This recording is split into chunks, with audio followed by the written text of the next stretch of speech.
Hello everyone, we're doing some more viewer's choice, doing where we left off with the AI dungeon last stream, as I was the winner of the final poll for that night. I think I'll turn down the music a bit.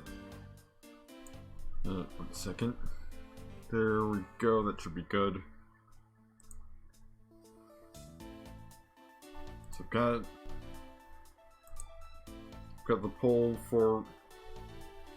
We got the first poll for tonight already ready to go. So, in last we left off with the AI dungeon, we somehow ended up being just a regular high school senior. Your, average height and weight for a high school senior. Never mind, before we were some kind of abomination with joints in all the wrong places. But, that's just how the AI can be sometimes.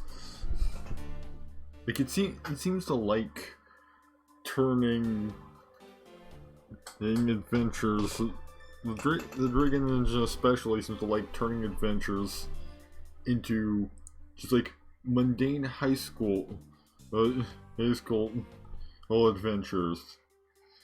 Or mundane college adventures. Like, technically last time I streamed AI Dungeon was Wednesday for AI Stuck, and we ended up being Rosalind, the like trans diabetic college student. Also, looks like the stats panel is a little wonky, so I'm gonna fix that real quick, because it's got the intelligence slightly hidden.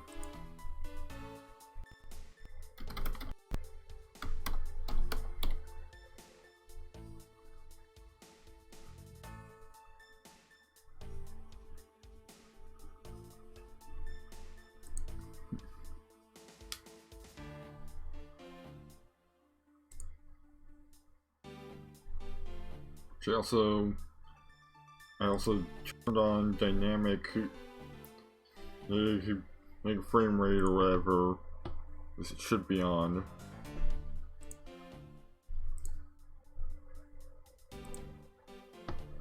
Try and fix some of the frame rate issues that were happening.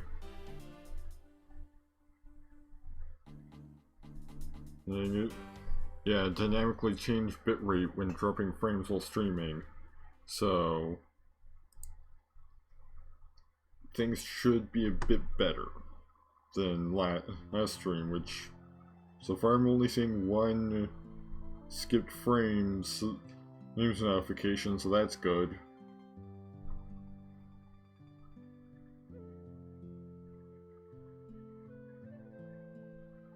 Starting off with some divorce music. That's always a good thing to start off with. So we just left the classroom.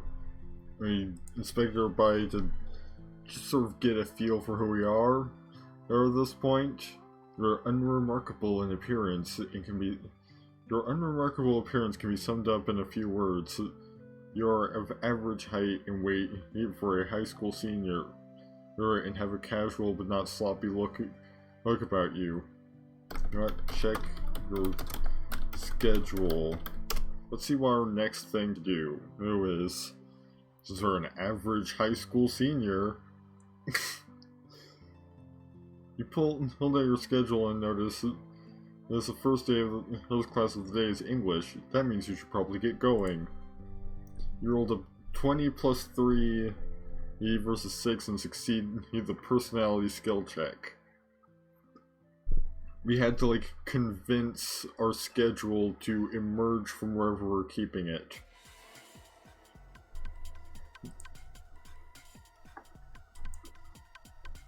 So go to English class, I guess.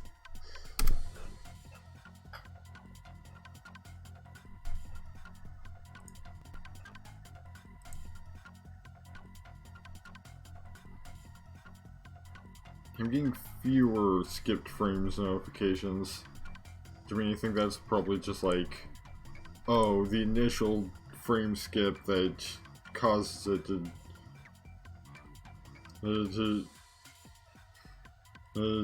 change bitrate? You exit the classroom and begin to head for room 150, the location of your next class. You stop for a moment to check your schedule and confirm that this is indeed your current location. Enter room 150.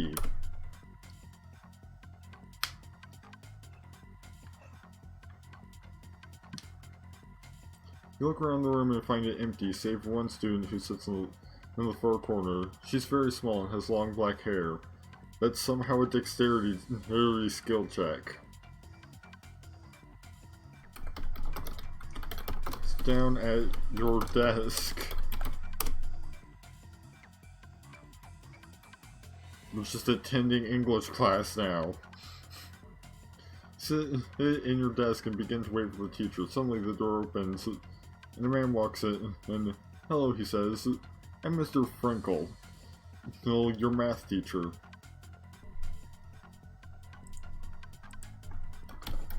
Isn't this English?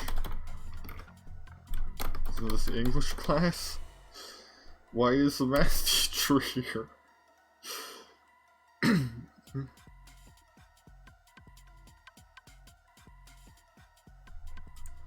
Yes, well, one of them. I teach 300 level English classes at this fine establishment. Now then, let's begin our discussion of Shakespeare, says Mr. Frankel, our math teacher.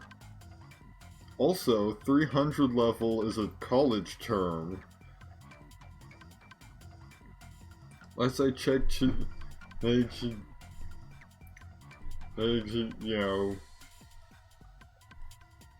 no, there is no 100 level system in high school.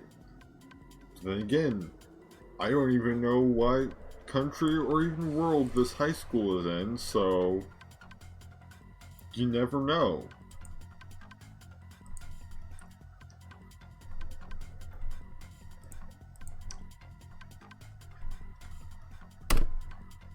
But I mean, I guess we're beginning our discussion of Shakespeare.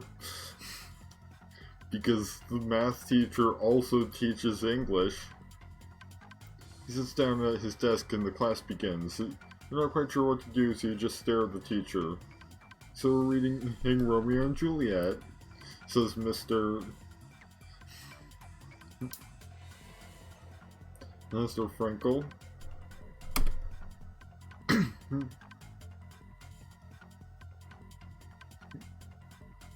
Does anyone know the significance of the names? He looks around, but no one raises their hands. You decide to be smart and stay quiet. It's not like you know anything about Romeo and Juliet anyway.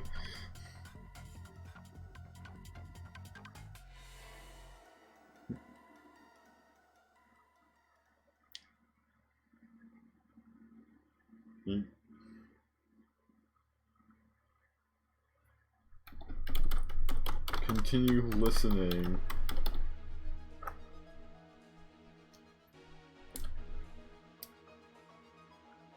Because you see AI got stuck. Mr. Frankel begins the lecture and it doesn't take long for you to zone out. You're not exactly sure what happens next. All of a sudden, you wake up in the middle of the room. Apparently that was a personality skill check. I kind of expected it to be intelligence. You know, the intelligence to grasp the subject, to grasp the content enough to not get bored and zone out. But hey, let's see why we woke up in the middle of the room. Which, I mean, it's probably just we fell asleep in class. The desks are gone, and it's just you and the teacher. "What happened, you say?" "I fell asleep." "You certainly did," he says. "So why are all the desks gone?" "I tried to wake you up, but you wouldn't budge. Luckily, we're almost done with other lessons for the day." apologize for falling asleep in class. Because, you know, we're just an average college student. We're not even a college student. Technically, we're a high school student. We quickly apologize to Mr. Frankel, who sighs and shakes his head.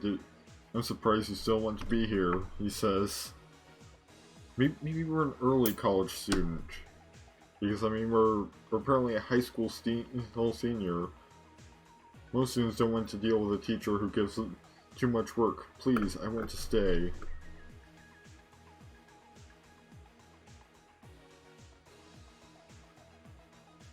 This is the best class I've ever been in. Mr. Frankel raises an eyebrow, shrugs, and continues on with the class. Apparently it's still class time. Alright, but you really should be paying attention, you nod, so you'll be sure to listen to everything from now on. So the next thing on the list is the listen intently.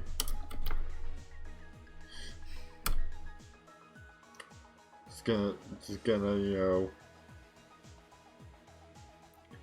stay focused. Alright, so the next thing on the list is as Mr. Frankel begins to speak, you notice that he's moved closer to his desk. He also seems happier and more energetic than before. That was apparently a strength check.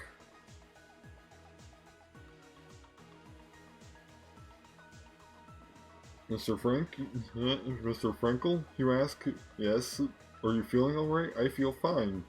And he replies, but let's get on with the lesson. I mean, why is your response to him being happier and more energetic than before? Are you feeling alright? The next item on our schedule is Mr. Frankel stands up, begins to pace around the room. His movements are jerky and unnatural. You're looking pretty, he says, smiling.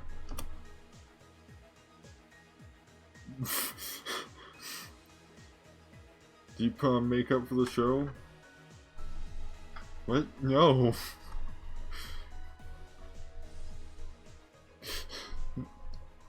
Wait, wasn't... I seem to recall there's being somebody else.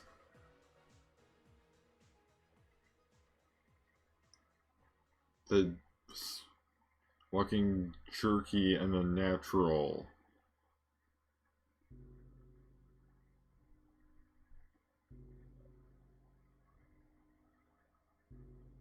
Was Mr. Sasato walking jerky and unnatural? I don't think so. It's just something else now.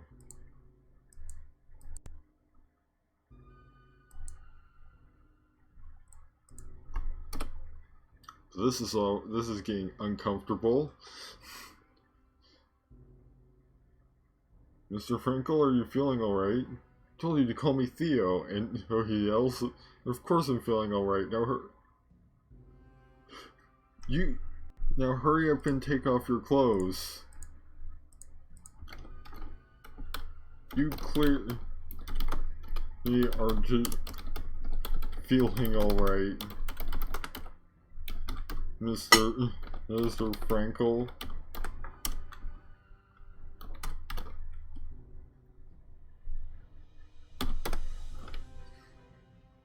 Well, this is a classroom, and I'm pretty sure I'm underage.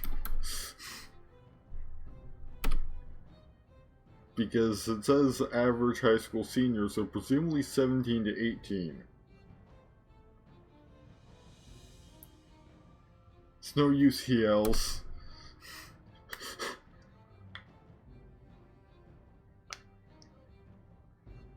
I tried to warn you. Mr. Frankel suddenly pulls out a chainsaw and points at you. My mother never loved me. She never loved me. Why won't you love me? Well, this is certainly a turn of events. Hey, Bad Cat. How are you doing?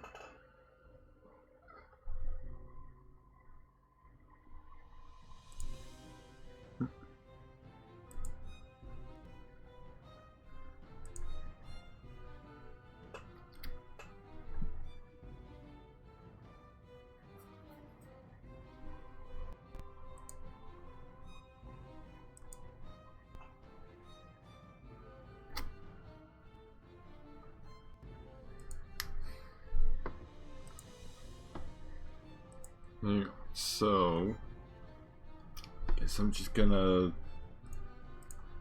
run away, because what else are you gonna do when your math teacher slash English teacher starts brandishing a chainsaw at you? Head to the floor as the chainsaw slices through the air. You see your chance and quickly run to the door.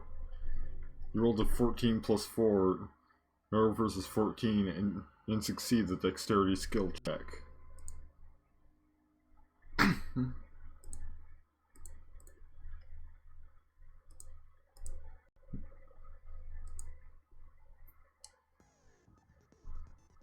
So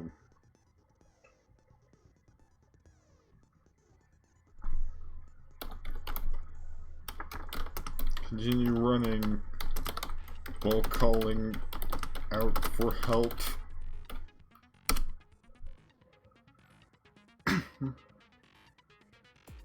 Because I mean, we're just an average high school senior.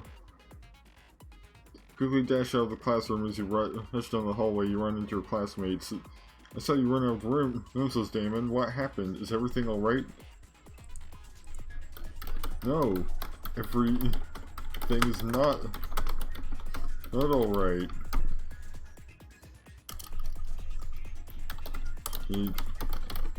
Mr. Frankel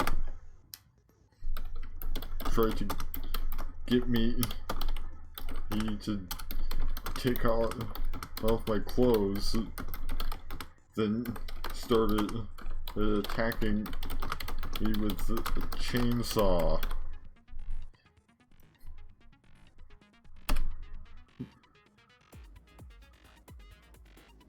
You know, that's the very definition of not alright. What the heck? We gotta get out of here. As you approach the exit of the school, the doors swing open. I mean, that's a perfectly logical response. As you approach the exit of the school, the doors swing open. A bloody Mr. Frankel stumbles out, a chainsaw in his hands. Don't worry, guys, I'll save you. You yell all as you run forward and tackle Mr. Frankel to the ground. Oh, first, for like a split second, I thought it was Mr. Frankel saying that. Like he was somehow trying to say that he had become like a good guy. Hey, out of nowhere. Let's just see how this goes. He was tackling Mr. Frankel to the ground. The chainsaw flies out of his hands and onto the floor. What are you doing? Then yells Mr. Frankel. Why did you do that? You're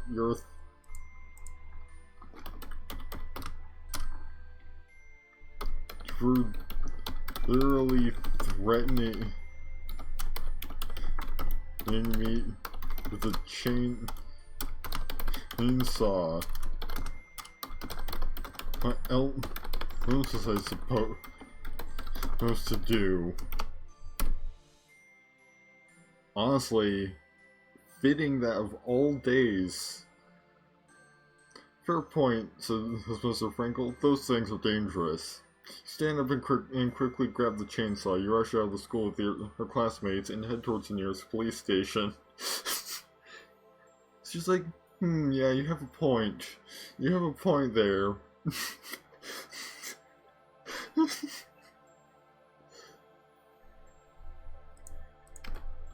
Arrive at the police station and to explain what happened.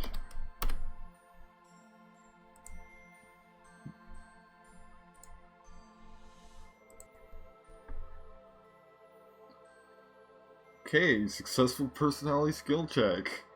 You arrive at the police station and explain what happened. Your testimony is not believed and you were sent to a mental asylum. That's success? That's success at the personality skill check. I guess it's to convince those people that were completely bonkers. Mr.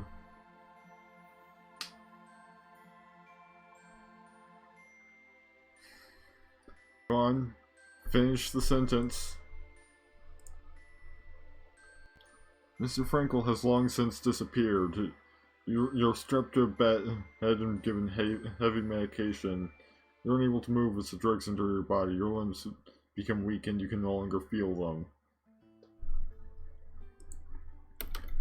Fight against the effects of the drugs.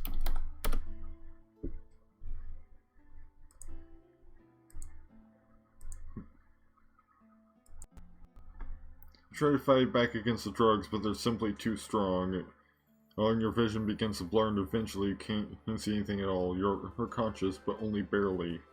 And yet that's also a success. I guess failure is you go completely unconscious.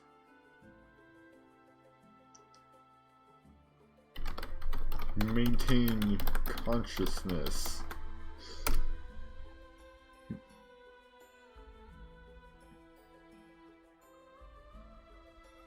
You manage to stay conscious, but your vision is heavily blurred. You can make out several shapes standing over you. Who are you? You ask. We're the elite. Who knows if this is really happening or if it's the effects of the medications. For years we've lived among you, benefiting from the meatbags bodies you've stolen. You will colonize your planet, you will use your bones to build other cities. Never. Snap out of this drug trip.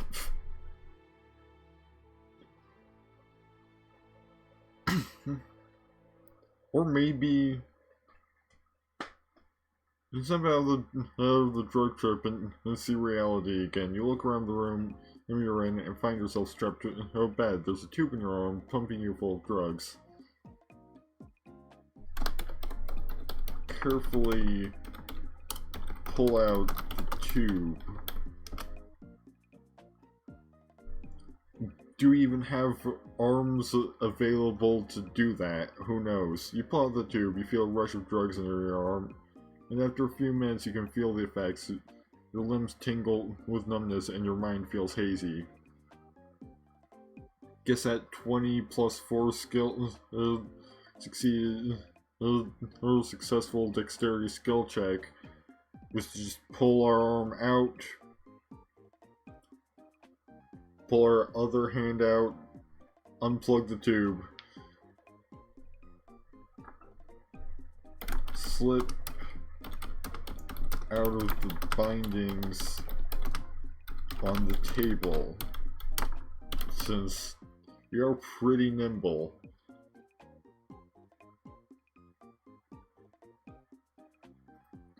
The fabric of reality tears open, and then you fall through. You hit the ground with a thud, knocking the wind out of you. You look up and around, trying to get your bearing.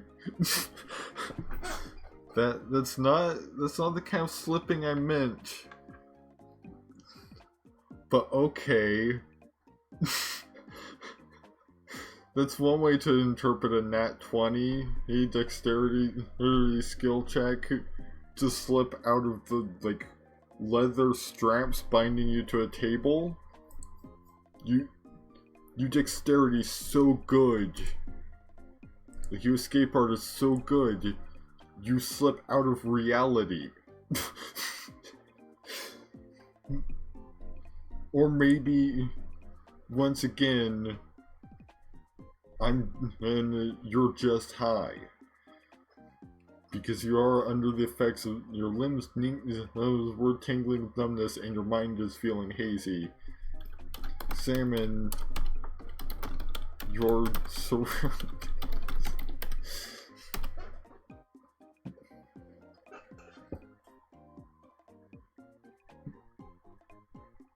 You're in a dark room covered in blood and gore. An elderly woman lays on the table in front of you, dead.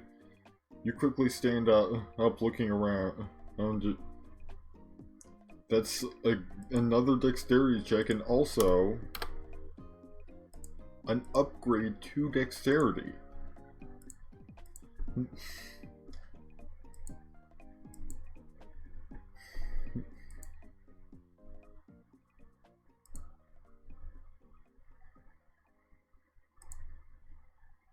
So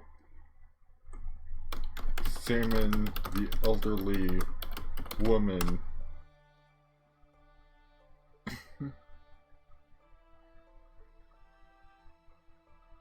You see yourself reflected in the woman's dead, glassy eyes. Your clothes are covered in blood and gore. You take a step back, horrified at what you've done. Snap out of drug trip. Because okay, there's an inconsistency now. I don't think I murdered. You push yourself off the ground. You're back in front of the school with the sun shining overhead. You've been here for hours. Okay, so sounds like the entire event with with Mr. Frankel, that was also a drug trip.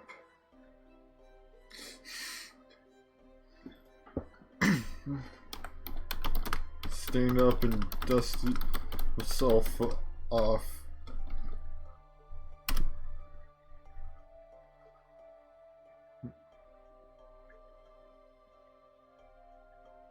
You stand up and dust yourself off.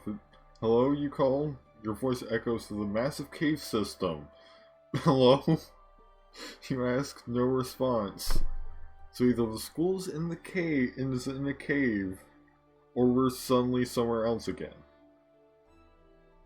But then again, maybe we have just simply slipped out of sync with reality, so now we're just sort of jumping around.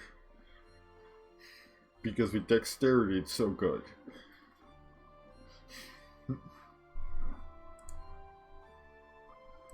So, it's probably throwing a reminder that the poll is open. And for voting for the next game after this first hour of the stream. So return to your part of reality.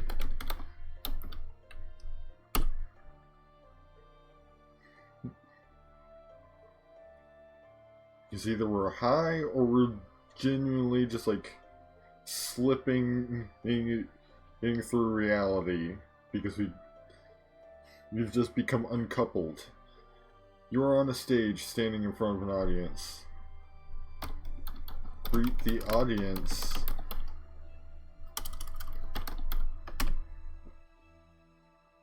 Apparently this is our part of reality. We were some sort of performer this entire time. You're standing in a dark room illuminated by bright lights. You look down at yourself and see that you're naked. Hello, you call? No response. No, we're just still high. And we're having the classic dream that indicates a fear of like vulnerability or something.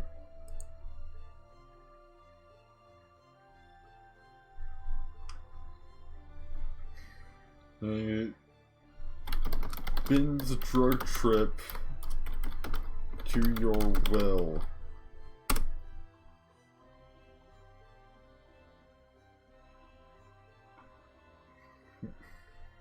The lights flicker and the room gets brighter. Hello, you call? A door opens at the far end of the room. A spotlight appears, shining directly on you. Manifest some clothes on your body.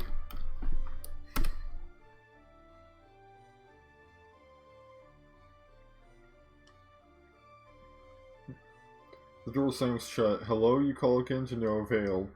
You look at yourself and notice that you're naked. You cover yourself up with your hands and blush.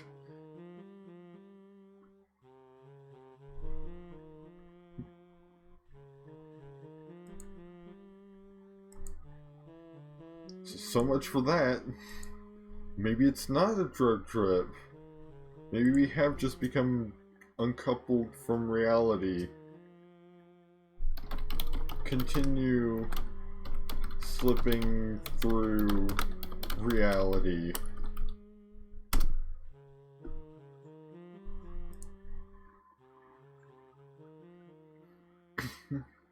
You find yourself in the middle of a hospital. You look around, spotting several staff members running this way and that. One knows you even comes towards you. Hello, sir? The young woman asks. Check your clothes. This is very important because we were just naked. So it would be weird for us to just materialize in the middle of a hospital. You look down on yourself and see that you're completely naked. The woman looks down, blushing. I'm sorry, hey, sir. Who are you here to visit? She asks.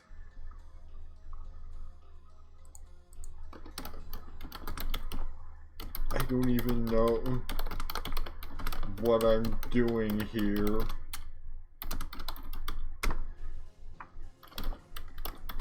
I've just been slipping through reality the whole time. Could you please give me some clothes?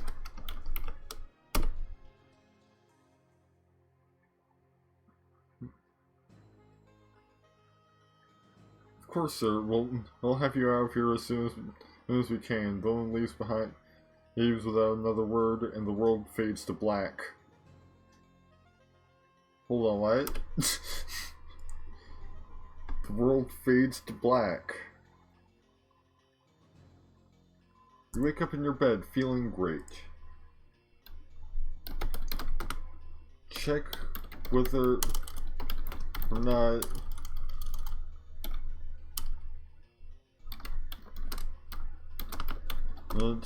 you are clothed.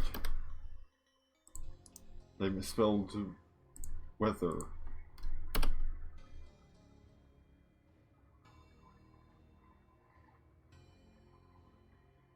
You're in your bed, not particularly tired or rested. Get up from your bed and look at yourself in a mirror. You know, maybe that'll help. You look at the mirror, then at your reflection. The reflection looks back at you and you can't help but feel that something's wrong. The reflection doesn't even make eye contact. It doesn't make eye contact with you. Okay, Sam himself. Because I just wanted to just get like a feel for what we're looking with. You're a perfectly normal 15-year-old boy. Brown hair, brown eyes, fairly short. You look around the room and would notice that that's exactly how you left it. So we're 15 now. Before we were a senior, so unless we've skipped a few grades or in like a country where 15 is considered a senior, then we are no longer a high school senior.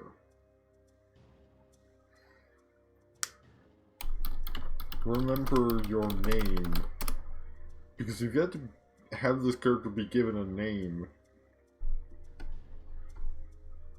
You see a flash of light and feel yourself being pulled away. No? I just want to remember my name. I don't need you laying down plot hooks for me right now. Hello, you call, there's no response. Is someone there, you ask? Again, there's no response. Hello, you say, this time louder, still no response. Leave your bedroom.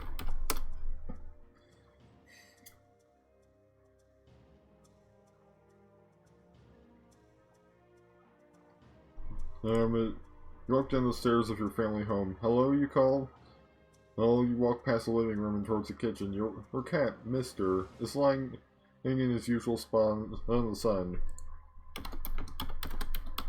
Pet Mister. Like obvious course of action. Look out the window, a girl sitting on your porch swing. Hello, you ask? Is someone there? She doesn't respond. Did I pet the cat or not? That stroke, mister. Just gotta hope it doesn't interpret that as something else, other than petting a cat.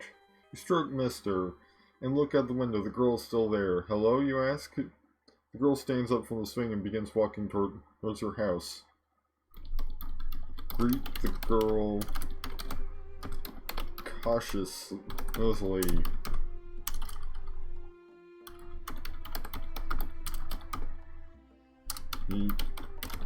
You've been through a lot.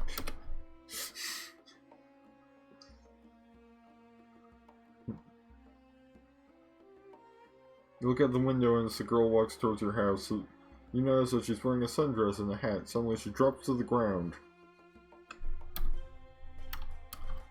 Check if the girl is okay. Because she shouldn't be because most people don't suddenly drop to the ground. You're standing in the middle of a hallway. A woman is standing in front of you holding a knife. Hello, you ask? The woman doesn't respond. Who are you? You completely ignored what I was saying. I want to know the status of this girl that's outside the house. The girl stands up and begins walking again. She enters her house through the back door, which is left ajar. You watch her into the house. I should make sure she's okay. I guess she just had a little stumble. Also, I think I might want to check to make sure that this is just... Okay, this is just random 1.0. Because, I mean, it has been pretty chaotic. So I wanted to make sure that, you know, I didn't have it like set on the maximum randomness setting or something.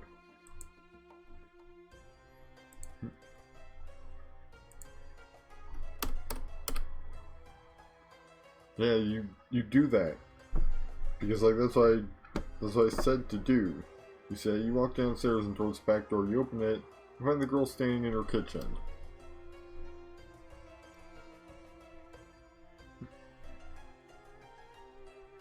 Hello, you ask? The girl turns around, her face obscured by the wide-brimmed hat she's wearing. She walks past you and you close the door behind you.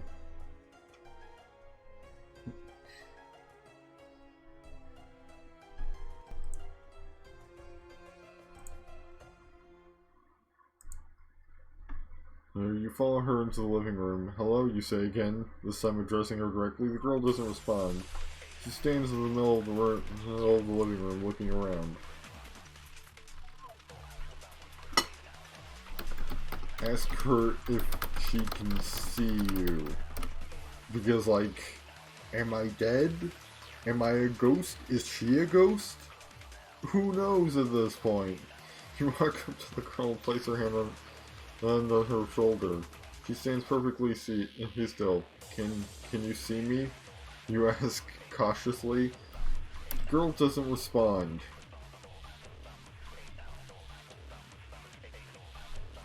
She bends down and picks up a stone that you keep on the coffee table. She fills it in her hands, thoughtfully examining it. Okay, I think this is more evidence of the decoupled from reality theory. Do you live here? She asked. Her voice is familiar.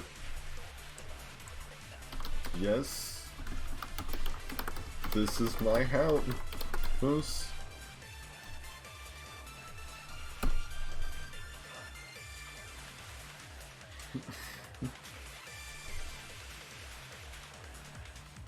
I used to live here, he says, when I was a little girl. I haven't been here in a very long time. I'm sorry for intruding. Okay, so something much more innocent than expected.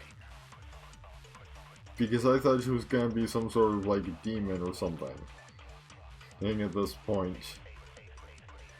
Sorry for intruding, you say. Don't worry about it. How old are you? You look like you're 10 years old. I'm 15. You say. The girl nods slowly.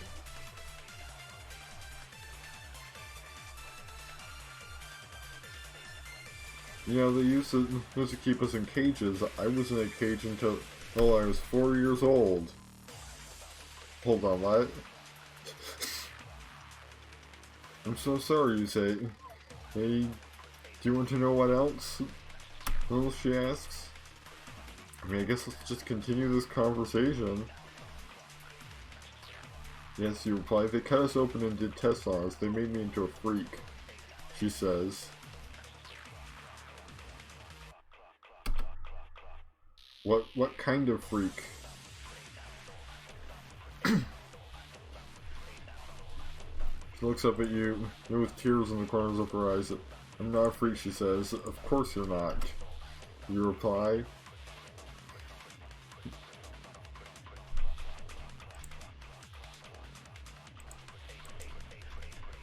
Right? You hug the girl tightly. Do you want to play a game, you ask? Okay, she says. Guess we're playing a game now. You want to play spin the bottle? I don't know what that is, she says. That's okay, I'll show you. Estimate the girl's age before you do anything raunchy. Like anything even slightly raunchy, how about you estimate? You try to estimate the age of the girl. Well, what are you doing? She asks. I'm trying to work out your age. You reply, well, don't do it out loud.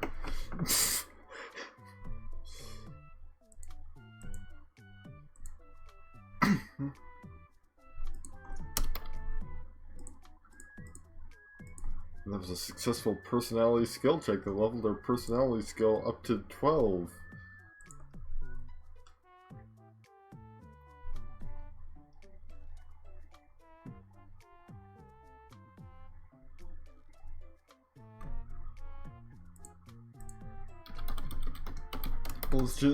Listen, you're an adult. Well, it would be weird for us to play You Spin the Bottle all together.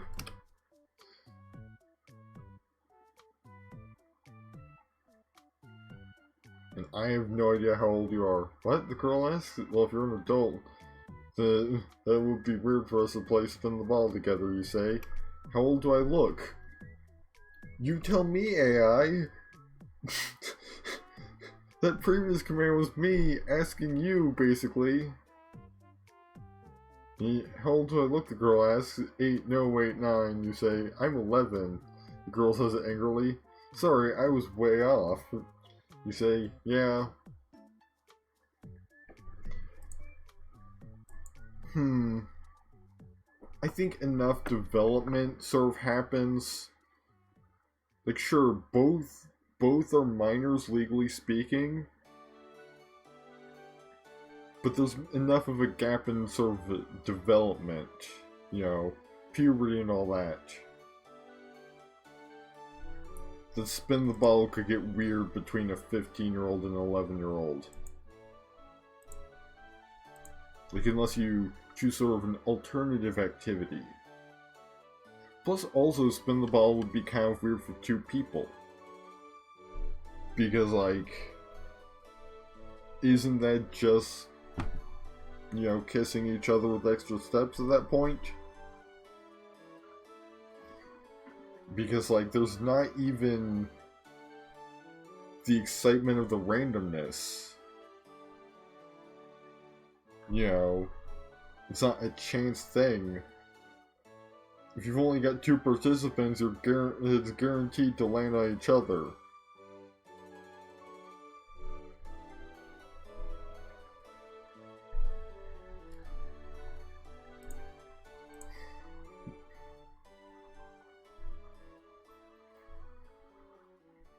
Oh, I just accidentally clicked the thing and now it actually makes more sense, because now it's like, how old do I look? She asks. 18? You reply, then you're weird. I'm not 18, I'm 14. Sorry, you say. Hey, it's fine, she replies. Well, in that case, we can play Spin the Bottle. Since she's just a mature-looking 14-year-old, apparently. Unless she's lying.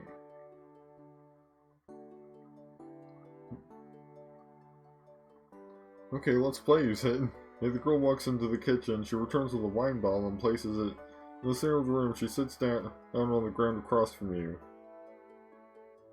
You rolled a 19 plus 4 out of 15 and succeed the dexterity skill check. But then again, it's still just like making out with extra steps. Because what's the point in the bottle if there's only 2 people? Because you can't exactly kiss yourself. Well, I guess you could do it with like your reflection or a picture or your clone. That's a whole topic.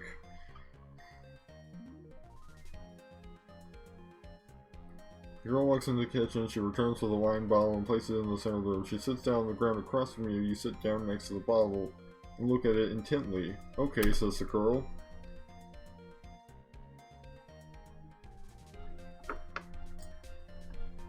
Well, spin the bottle when it stops. Oh, okay. So it's technically not just kissing. It's whatever I tell her to. But like, spin the ball when it stops spinning, I have to do whatever you tell me to. What's the point of the bottle? This is just truth or dare. Possibly without even the option of truth. It's pretty much all just dare. But hey, this gives me an avenue to keep it from getting horny.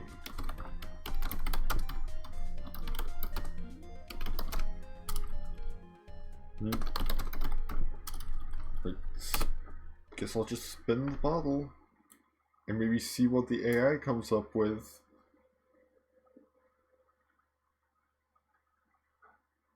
Ooh. Nat 20. You can spin the bottle. Our dexterity has leveled up once again to 14. And this time, this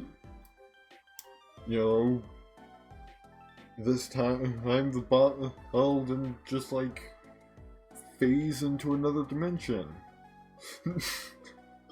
like how we did last time. Then we got a nat 20 on a dexterity check. At least I think that's a nat 20 and not just like a 16 plus 4 effectively. This is awkward, you say. No, it's not, she replies. Oh, it's supposed to stop pointing directly at you. You have to do whatever I tell you to. I'm not a spineless worm, you say. Oh really? She asked. Prove it. Okay, so there is some randomness. Because we're not just taking turns, it's whoever the ball ends up pointing at, regardless of who spun it. It has to do a thing. Oh really, she asks. Prove it.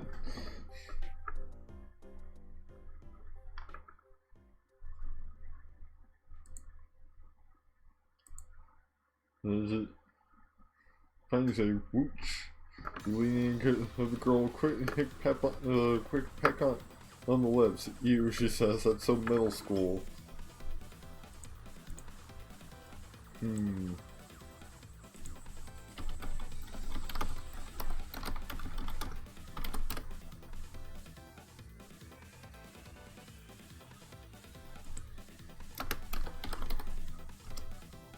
mean, for one thing, she never actually told me to do that.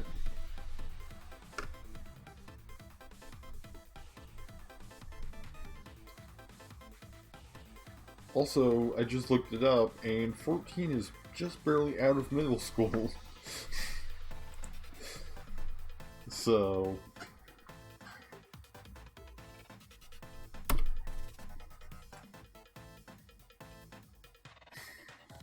yeah, kinda weird Anything for her to say? Maybe that's basically like saying, oh, that's so 2019. Sorry, you say, my spin failed. The girl grabs the ball and gives it a quick twirl. It's supposed to stop pointing directly at you. Again?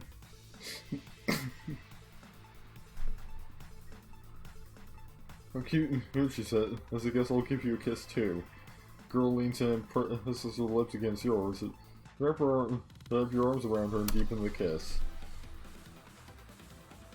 I thought it was just, I have to do whatever you tell me to. For a few moments you reluctantly break away. We should probably go to my room, she says. Yeah, you reply. Let's not. Let's not have the AI potentially end up like narrating sexual intercourse between two minors. The girl stands and starts walking towards the hallway. You follow her, staring at her beautiful figure. The girl turns a sly smile on her face. Look, but don't touch, she says. Yes, absolutely, please do not touch. This is getting iffy as is. Like, look is iffy depending on the situation. If you try to touch me, I'll chop your hand off. The girl turns away, heading down the hall, and as she disappears into her room, you realize that you're gaping like an idiot at her.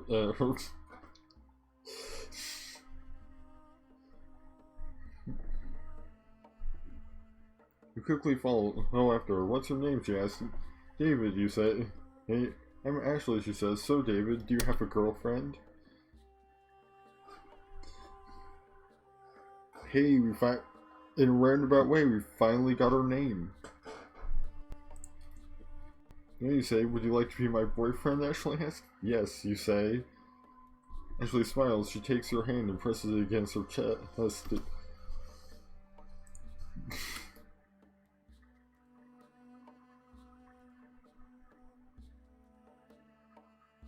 You can feel her rapid heartbeat. Yeah, that's... Feel that, she asks? That's how happy I am. You lean in, kissing her.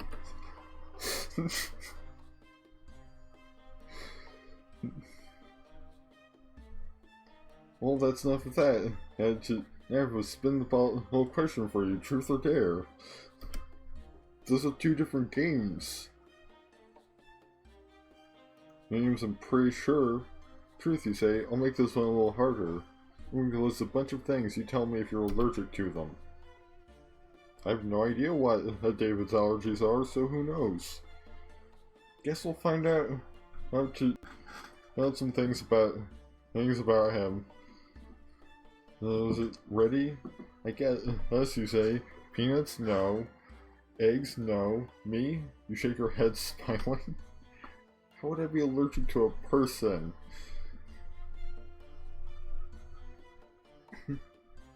Okay, you passed the test. I guess it's my turn to ask questions.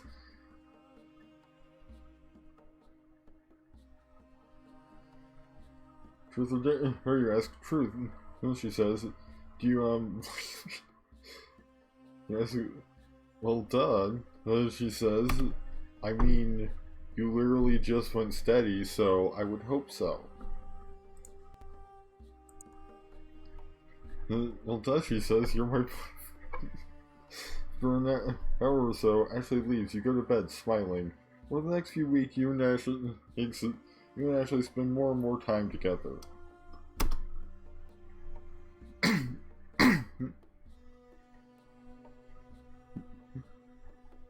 You go on dates in town, go to the movies, play mini golf. It's fun. Then one night when you're lying in bed, your phone buzzes. You look at it.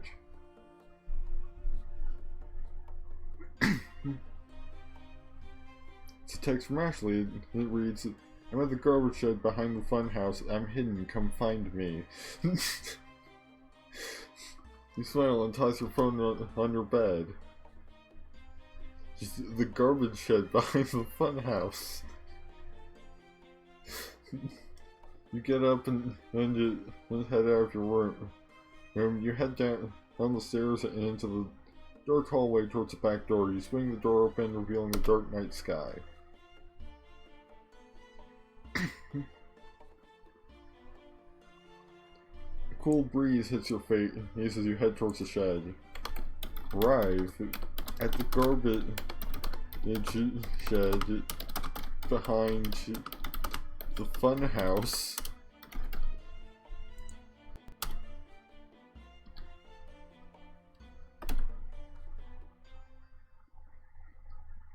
You arrive at the garbage shed behind in the fun house. You arrive at the garbage shed behind in the fun house. You pull open the record at your end. Well, you'll have to wait to find out what happens next. Well, it is. Well, we are to about the end of this first hour stream, so guess we may very well be waiting to find out what happens next, depending on the results of the poll.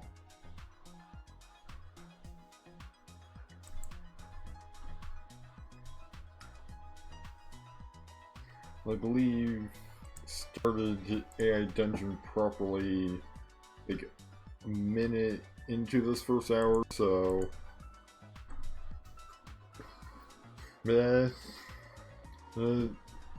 just check, and at least check the results from the poll, and it's a tie currently, so exclamation roll. Oh wait, run command. Want the dice.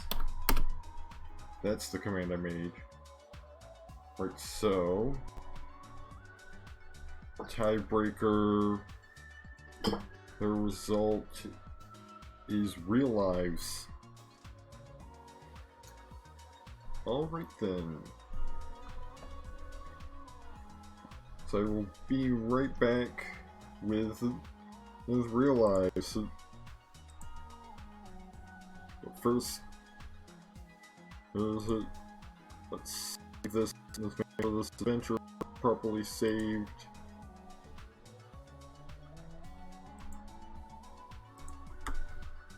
Yeah, we are just straight up gonna have to find out next. Right.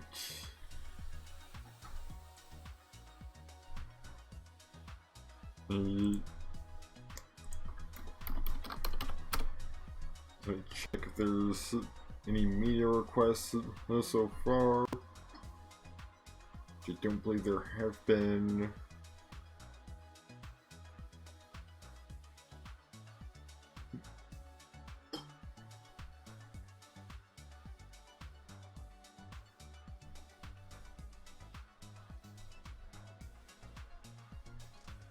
And so,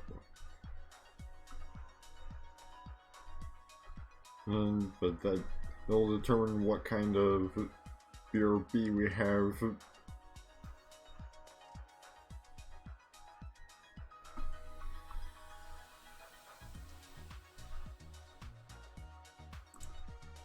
Whether it's video or just music.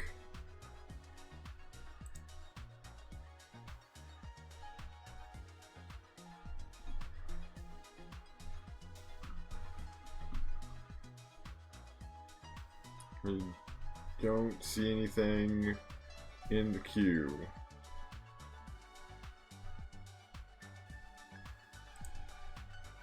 So, I'll be right back with real lives news in a moment. Fortunately, that's another browser-based game, so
looks like I actually have to make a new scene.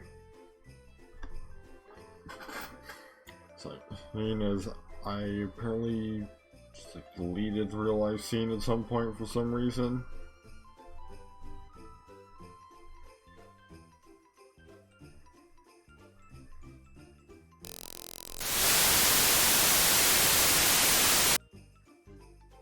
So this scene I might be able to just adapt to usage for real lives.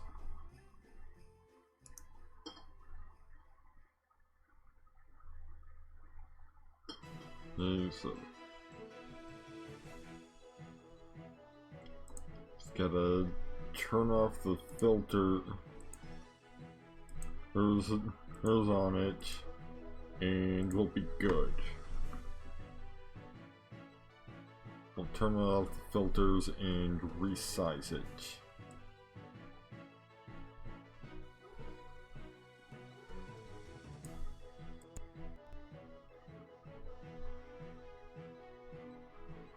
Right, so let's just get it going, I guess.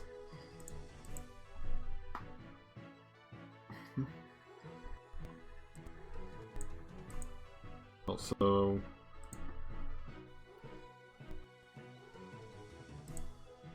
add in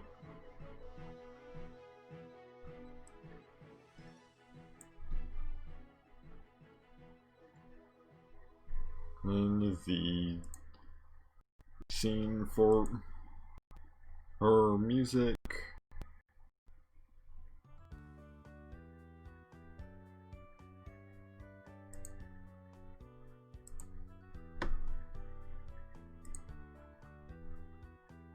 So I might just let's see for filters. I turn the crop and pad at least back on, since I, for the most part, just simply is there to get rid of the excess stuff from it being in a web browser. That looks good. So, right, so start a new life.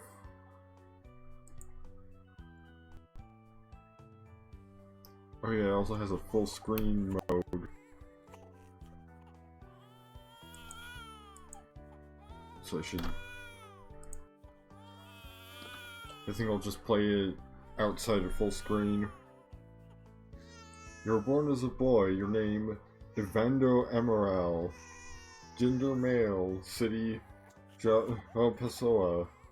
State, /region, Paraíba. Country, Brazil. You were born in the religion of Protestantism. Protestantism in Brazil began in the 19th century and grew in the 20th century after restrictions against Protestants were abolished throughout Latin America. The 2010 census reported that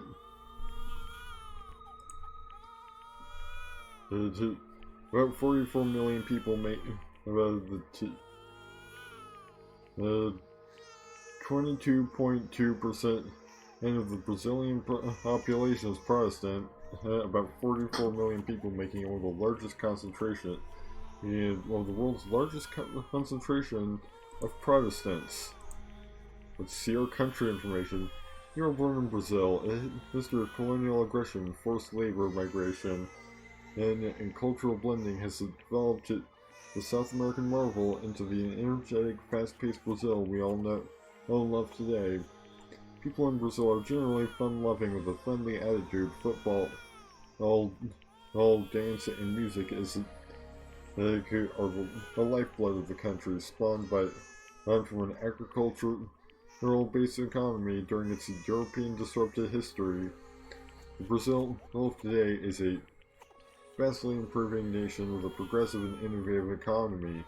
Brazil's growing urbanization rate helps economic development, but creates serious social and environmental problems in cities with the challenges of pollution, overcrowding, and poverty abound. Conservation is the art They are concerned about the vast savanna ecosystem that is under threat from the country's unregulated biofuels boom. And there's the state of Riva in Brazil. Let's view the disparity between countries. While we listen to this baby cry.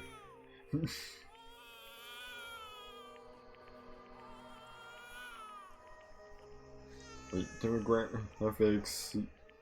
It's got a smaller population than the US, same sex ratio, higher birth rate, lower death rate, way higher infant mortality rate.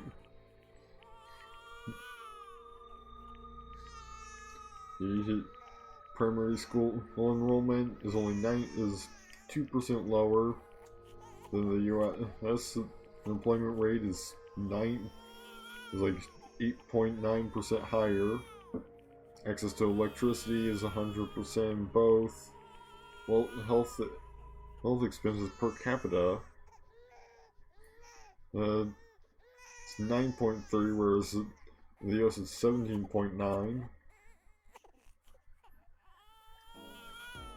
Labor force by occupation, 99.40% in agriculture, 58.5% in service, and 32.1% industry. And you've got these various indexes. All of the numbers are apparently bad. Few SDGs.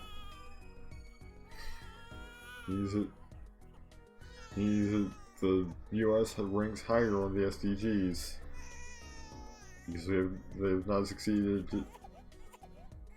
at no poverty, zero hunger, good health and well-being, quality education, gender equality, clean. These have not succeeded at all of no poverty, zero hunger, good health and well-being, quality education, gender equality, clean water and sanitation, affordable and clean energy, need decent work and economic growth, industry innovation and infrastructure, reduced inequalities, sustainable cities and communities, responsible consumption and production, climate action, life below water, life on land, peace, justice, and strong institutions, and partnerships for the goals. But I have no idea what its rating for that is. So I need to set up the next poll. Also, let me do that real quick.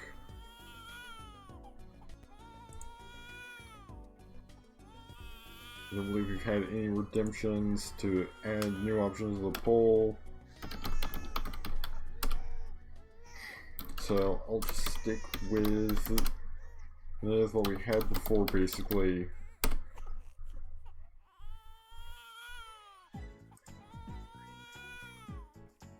Right. New poll is open and will last until 12:18 a.m. Eastern Standard Time. And so we've got a computer, a refrigerator, there's safe water, public sanitation, medical care, and cell phones. But no television, radio, telephones, internet, or cars. Maybe this time I'll find out how you take a pet to the vet. You're born today, a boy in Brazil.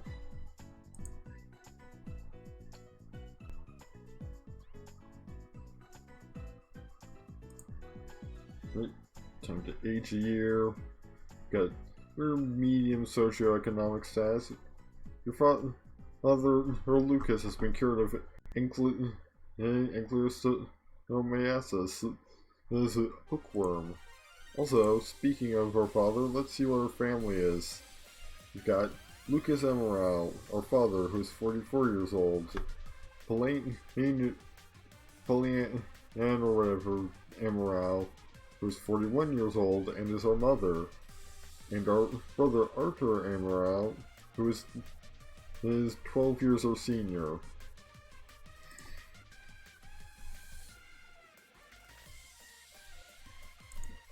So, next event, your brother Arthur is in a romantic relationship with Lorena. Due to increase in age, your health resistance attributes have changed. Yep. Brazil's largest country in both South America and Latin America, ranks the world's 5th largest country by both area and population. Health and sanitation are still challenges for poor Brazilians living in urban slums and rural areas. Widespread fighting has erupted in the Rondônia state. Oh, and we've got the internet and a car, a radio, presumably a second television. It just costs us our public sanitation. Apparently. Yep, real lives has changed things. You've come down with a case of food poisoning. Brazil's economy is the world's 9th largest by nominal GDP and 7th largest by PPP as of 2015. Staple Brazilian foods include beans, manioc, cassava, wheat, and rice. Now, which one of those gave me food poisoning? Buzz in, I should fuss now. The fighting in Rondônia state is over. Lorena has broken up with your brother Arthur. Due to increase blah blah blah blah blah blah blah blah blah blah. Brazil's climate is warm year-round. Conditions in Brazil's police stations and prisons are brutal. Hope I don't commit a crime. A major rain has hit Brazil. 8,877 people have died, and 15,691,450 others have been affected. But hey, we've got everything except a car, as far as the amenities go. We even regained our public sanitation. You and your family are not directly affected. Yep, increase, blah blah blah blah blah. There are more Catholics in Brazil than in any other country. Most rural Brazilians work in agriculture on large farms or ranches or on small family plots. Your father Lucas has been hurt in an on-the-job accident but suffered no permanent injury. Your father Lucas has been cured of an accident. Your father Lucas has become clinically depressed. Wow, Dad. You've had a rough year. Now your wife also has his hookworm. Your mother, Pollyanne, has come down with the ankylostomatiasis hookworm. Your brother Arthur has took up smoking. Not has taken up smoking, has took up smoking. But he isn't an alcoholic. Your brother Arthur has avoided drinking alcohol at the age of 17. I was about to suggest that maybe he's a little young, but I mean he's almost 18. He can pretty much do what he wants. My brother Arthur is in a romantic relationship with Ivone, which I mean far be it from me, his 5-year-old brother, to try and tell him not to do things. You know, he's the one with worldly experience. Is it due to age, blah blah blah blah. Brazil can be defined into 3 primary geographical regions: the Amazon Basin, then the Northeast, and the Central and Southern Plateaus. I guess. Brazil has entered into regional conflict abroad 7,665 soldiers have been killed. You haven't shared your emotions on past events. Let others know what your feelings during the gameplay. Gotta love the interesting spelling, like the interesting grammar. Like, let others know your feelings during the gameplay. You have begun school this year. Your mother Pollyanna has been cured of Ankylostomatiasis hookworm. I'm just gonna call it hookworm now, because that's what it is. Depression continues to trouble your father, or Lucas from last year. I mean, people don't always just stop being depressed after a year. Like I feel like you got lucky. If you can, you got very lucky if you can just recover from depression after a year. Your sibling's lover, Ivone, has avoided drinking alcohol. Your brother Arthur has graduated from secondary school. Your brother Arthur has found a new job as a food processing worker and began earning 1,008 reals, equivalent to 290 USD. Your brother Arthur has been drafted into the military. So much for the food processing business. Football, soccer, is the most popular participant and spectator sport in Brazil. Yeah, go Ronaldinho Sasser. Brazil is the only country in the world that has the equator and the Tropic of Capricorn running through it. A major drought has hit Brazil. 2 people have died, and 3,044,090 others have been affected. You and your family were not directly affected. You have the opportunity to avoid a punishment by telling a white lie. Shading the truth in this way is common in these circumstances. Will you? Sure. You have been having difficulty with schoolwork this year. Would you like to increase your study time? An increase in study time will improve your school performance, will reduce your advancement in extracurricular pursuits, and reduce the number of new friends you make. If you do not increase your study time, you risk being held back in school. Sure? I mean, you've yet to even prompt me for extracurriculars. Yeah, I can't even choose leisure activities before the age of 7, so... Depression continues to trouble your father Lucas from last year. Your brother Arthur has avoided drinking alcohol. Ivone has broken up with your brother Arthur. Due to your increase in age, blah blah blah blah blah.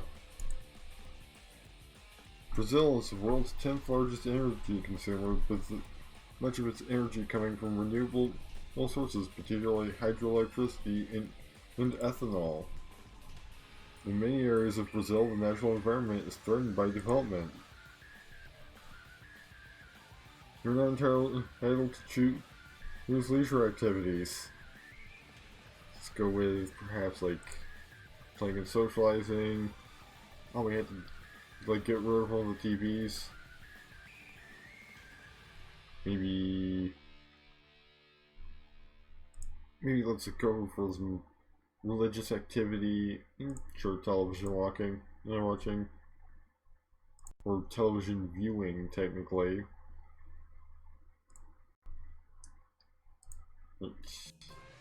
Depression continues to trouble your father Lucas from last year.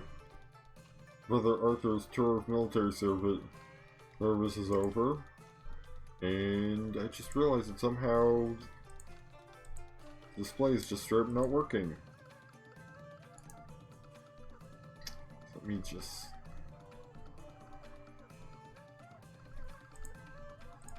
just see if I can't fix that.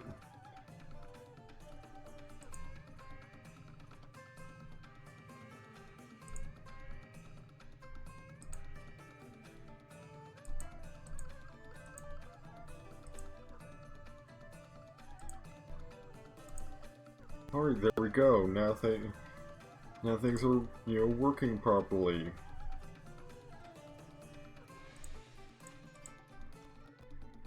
Due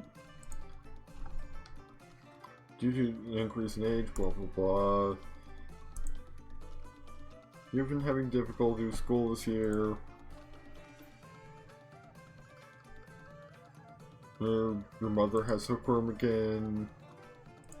Your brother Arthur has begun college.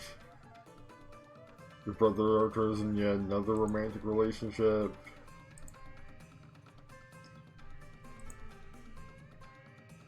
Okay, I didn't miss something, it just glitched out. For a moment. A major riverine flood has hit Brazil. 35 people have died, and 6,362,760 others have been affected. You and your family were not directly affected, though.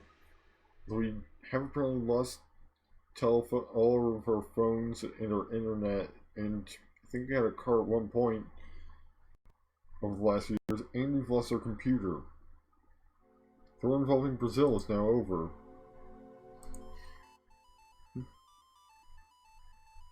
Okay, so gonna have to cut out a leisure activity. You know what, I'm just gonna cut out religious activities.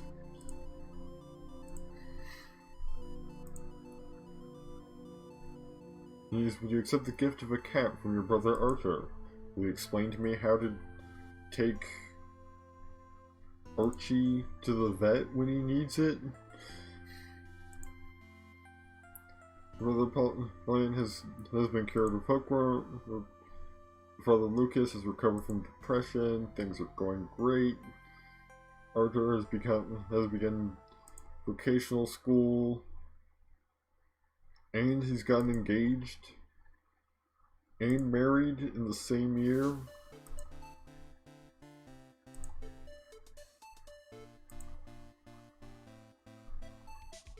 Once again, the difficulty with schoolwork, and already we've got. Is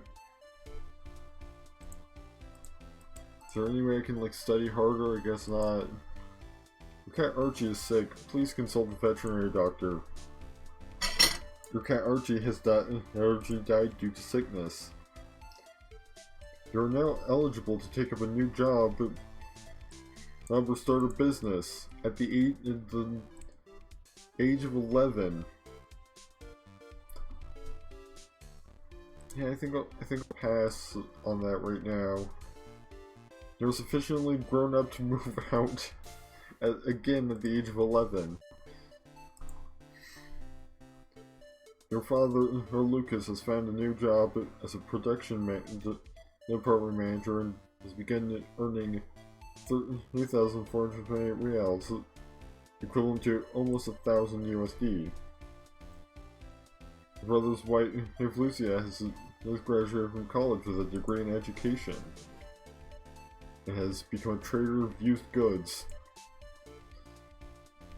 Your brother, Arthur, has graduated from vocational school. We have at least a little bit of everything. In fact, we have 3 cars.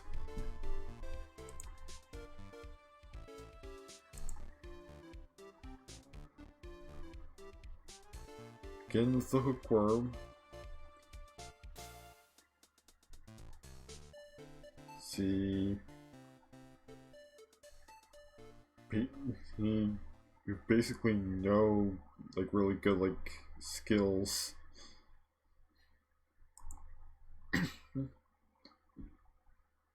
Rose wife Lucia, you could just say sister-in-law, has decided not to smoke cigarettes. Major landslide has hit Brazil. 906 people have died, and 3,452,230 others have been affected. But we weren't. Oh, we're actually at high socioeconomic status now. We don't have a telephone. Like, we have 2 refrigerators for some reason.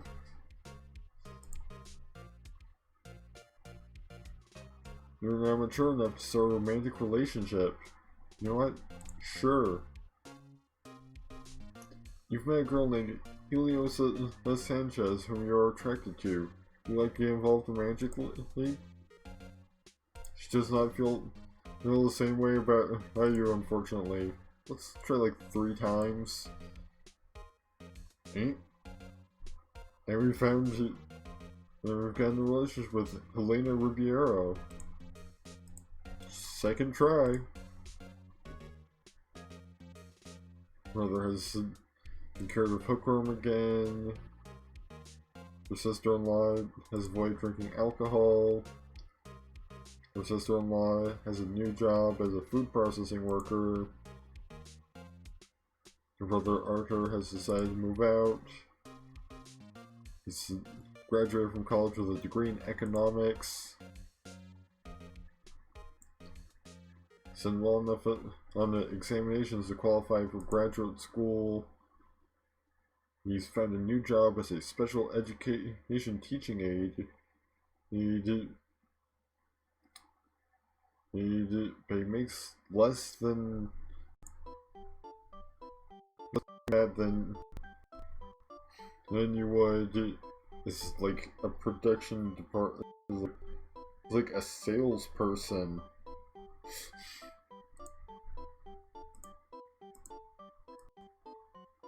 What's this music? Oh, sewing machine music.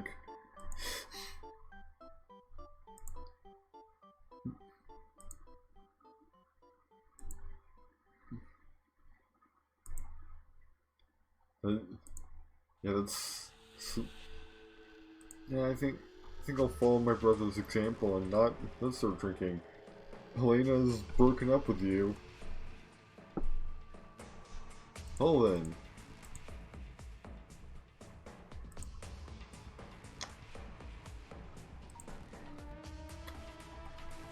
And found a new partner pretty much immediately. Guess we're not cool because we didn't drink out because we're not drinking alcohol at the age of like 14. Brother's wife Lucia has become clinically depressed.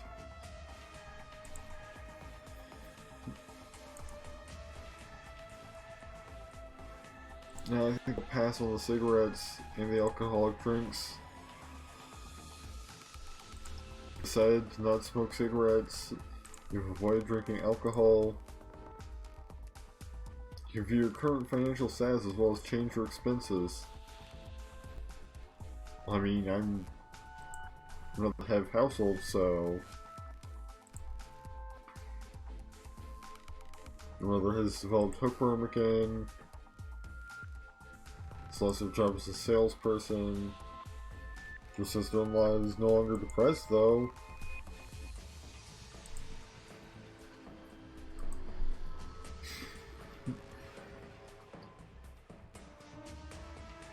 Once again, you know, it's like, you haven't shared your emotions on past events. Let others know your feelings during the gameplay. And once again, the hookworm. We've got a new nephew named Fabiano now. Hunter has also gained a new job as a printer and began earning 605 reals. Your lover Lane has also avoided drinking alcohol.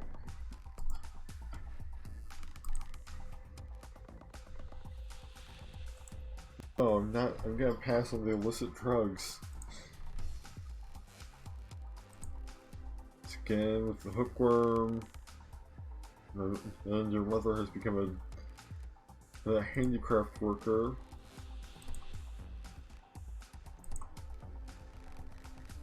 Sure, I'll donate blood.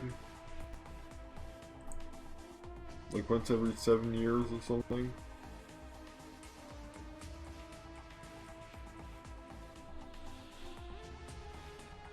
You know what, sure, I'll apply for conscientious objector or status. So if your friends smoke cigarettes, they seem to be common in your peer group. Yeah. You've graduated from secondary school. You'll be allowed to do alternative service.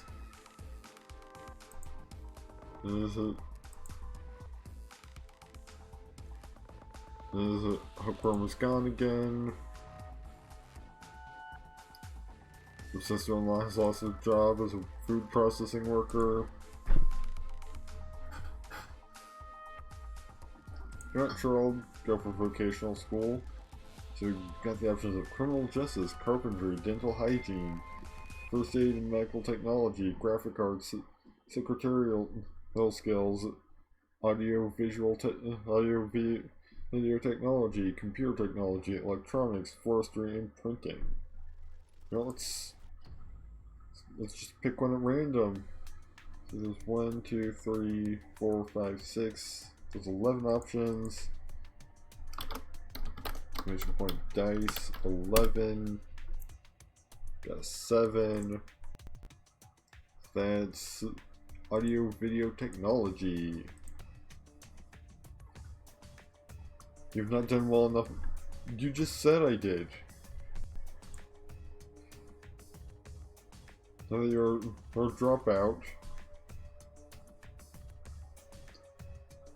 You just said that I've done well enough to apply to vocational school, but I guess not well enough to actually succeed at that application. You know what? Maybe I'll start doing some music now that I have more free time.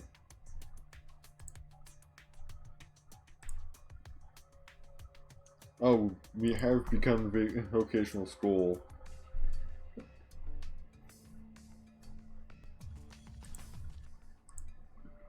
Well, it's just that it was only 1 year.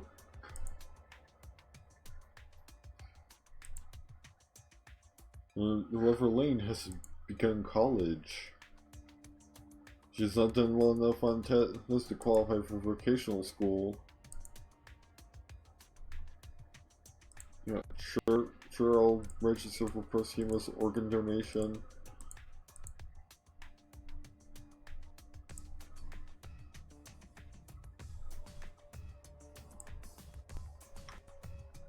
I'll get another cat.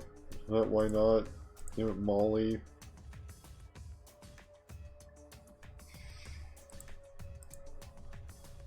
Since you've finished vocational school, you might as well look into getting a job. Limit it down to jobs which I qualify.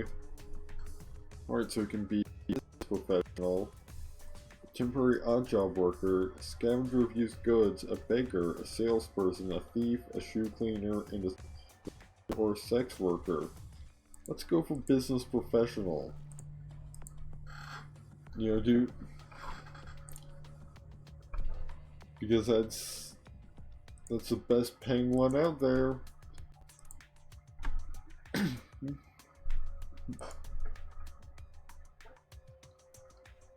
Yeah, your father was developing Hookworm. And your mother at the same time.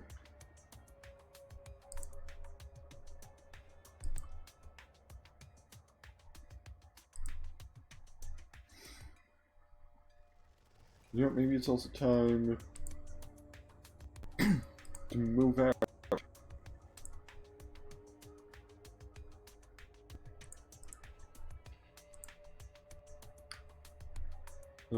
On our own. Which by ourselves are only medium socioeconomic status. You have come upon a person dressed in rags who is apparently unconscious. You might be drunk or injured. Will you help out? Sure. You've donated a bottle of blood.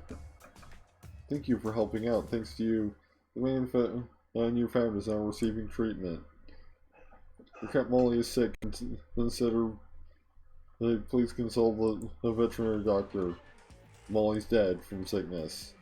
I could tell because, you know, it's no longer showing her. We're up at the top. It's again with the hookworm. Her sister-in-law Lucia has Found a new job as a materials clerk and began earning 605 reals.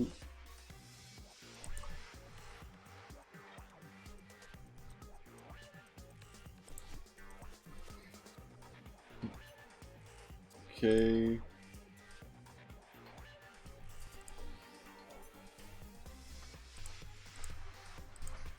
I'm not trying to select additional leisure activities, I'm trying to deselect the one that I've already got. You know what,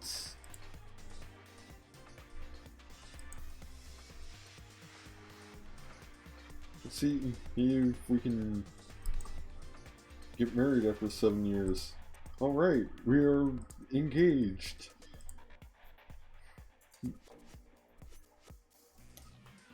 You and Elaine Gauntlet and Carlos have married. Now we're high socioeconomic status again. And should consider investing some of her money. Yeah, apparently. Yeah, maybe put some in like low risk stock.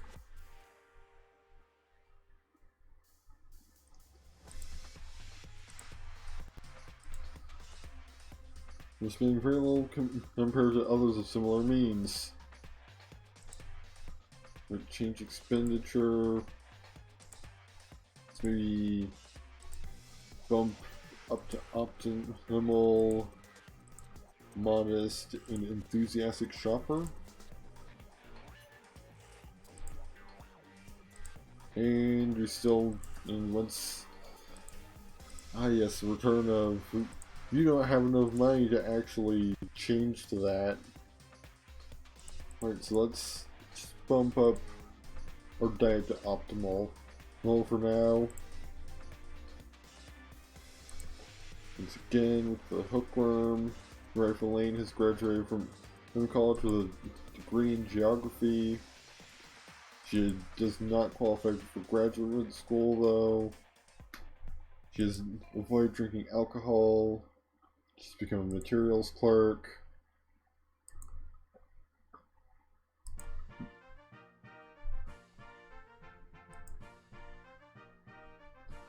We've got Germany music now.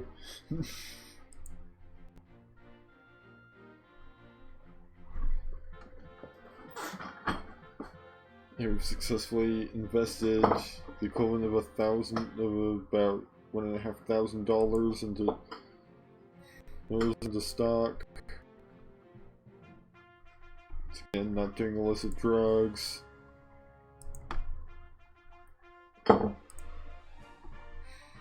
Once again with the hookworms. My wife Elaine has found a new job as a special education teacher.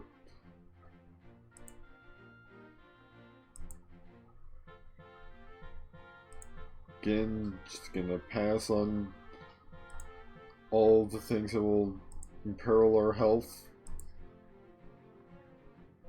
Major viral diseases hit Brazil. 8 people have died, and 886,430 others have been affected. You and your family were not directly affected. Leisure activities changed your artistic blah blah blah blah blah. Sure, I'll make contributions to charity.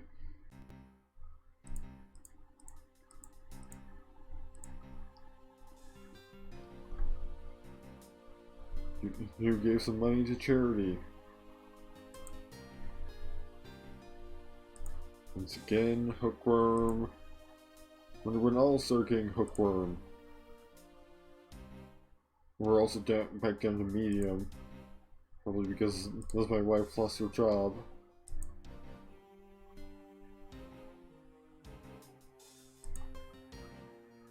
Continual hookworm. Lane has become an office worker. You found out that your boss has been taking bribes and kickbacks. What will you do about it?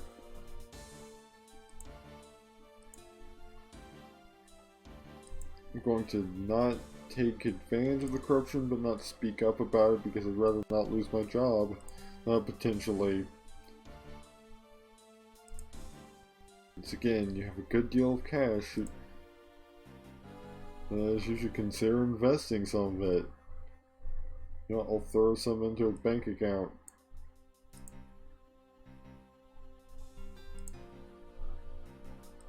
You know, see what happens. Your mother can no longer work as a handicraft worker due to physical limitations. Lane has begun vocational school and immediately went on academic probation. You know what? Let's have a child.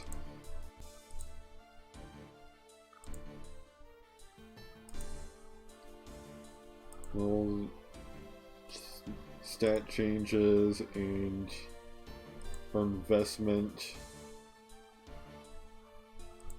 Donate a bottle of blood. We're using drugs. New baby girl. Now that your parents can reconsider how you spend your free time. Oh, we've got more free time now. So I can take up music again.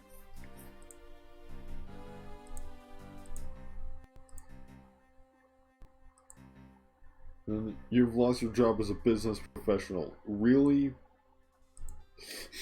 Right now? Right after I had a child?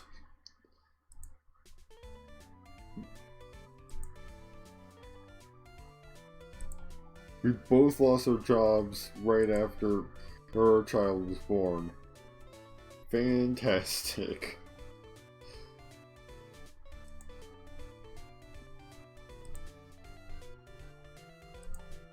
Guess I better get a new job. I'm not gonna apply for, I'm not even sure what job that I clicked on. I think it was scientist. But I don't qualify for that. I'm gonna try and get in on another business professional gig. I guess that got us back up to medium at least. Yeah, sure, I'll try the lottery. You didn't win the lottery. Your mother, Lillian, has died from an opportunistic infection due to her weakened condition. Your father, Lucas, has come down with the hookworm.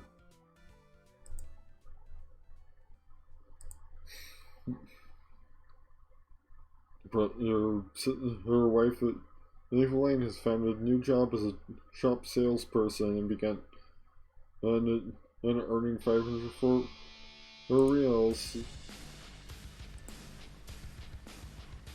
And suddenly there's intent, and suddenly the music gets intense.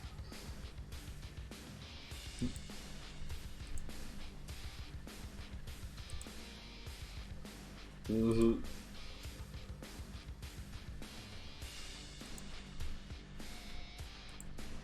suddenly we don't have time to undertake any leisure activities. Guess work is especially busy now or something. I already signed up for prosumous organ donation. And why would I need to again? Let's get yet another cat named Daisy. Hopefully this one won't die. It won't quickly die of disease.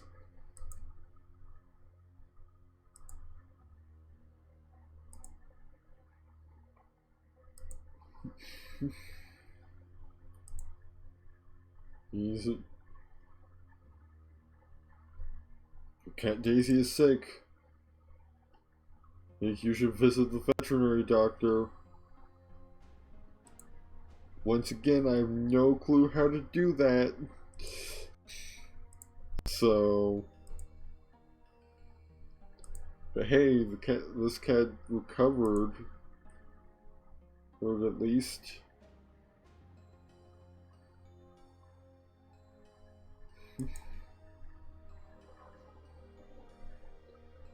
And your brother has gained a job and then immediately lost it.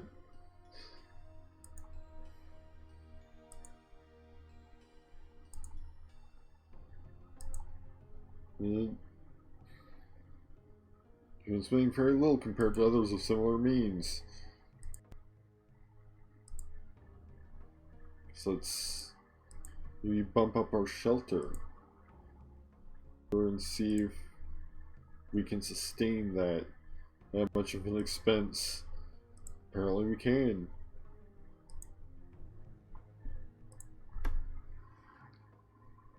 Once again, Daisy is sick. Fortunately, she recovered.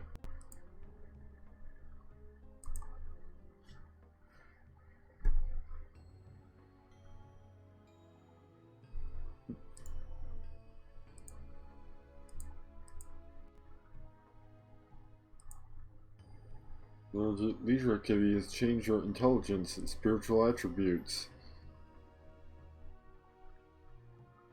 Your cat Daisy got stolen. Your father Lucas has been robbed. Your brother Arthur has lost his job as an information clerk. Everything is going wrong. What? Wrong this year?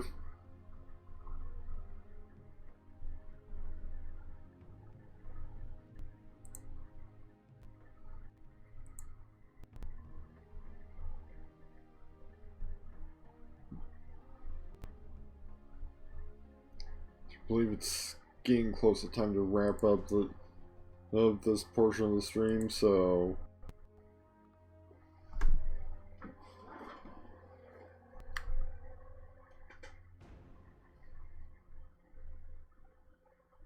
which probably have to throw in.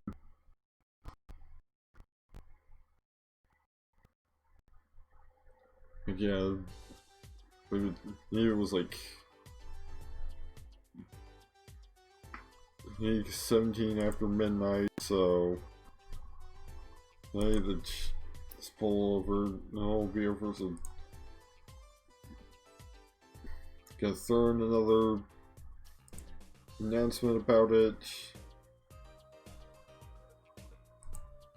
And for anyone who has arrived.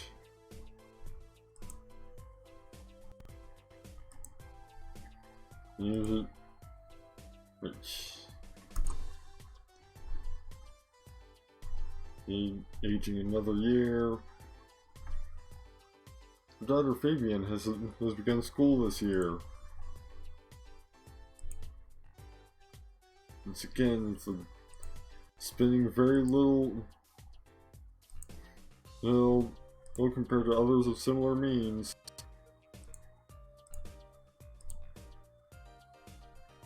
But but upgrading our shelter is too much.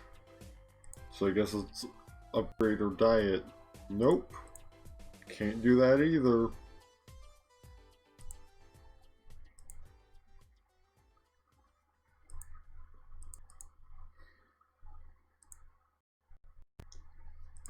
It says that we were spending very little, and yet every change that I could figure out to make, it was too much.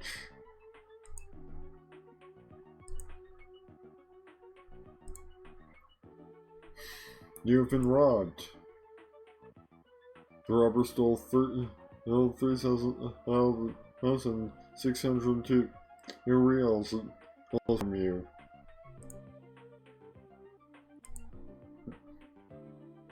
You have the opportunity to make a huge profit at what is described as low risk. The nature of the deal is somewhat cloudy, but you have been assured by a friend that's a good opportunity. Will you risk 12,360 reals on this deal?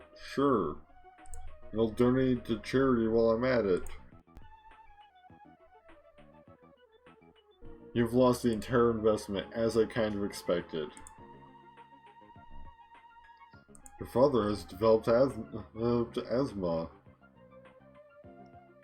Your brother has gotten a new job as a materials clerk and began earning 605 reals, the equivalent of $174.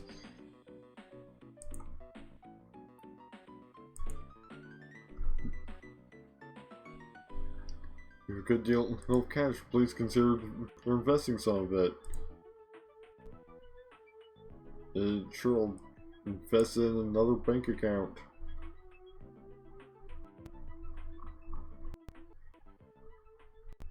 Says I can.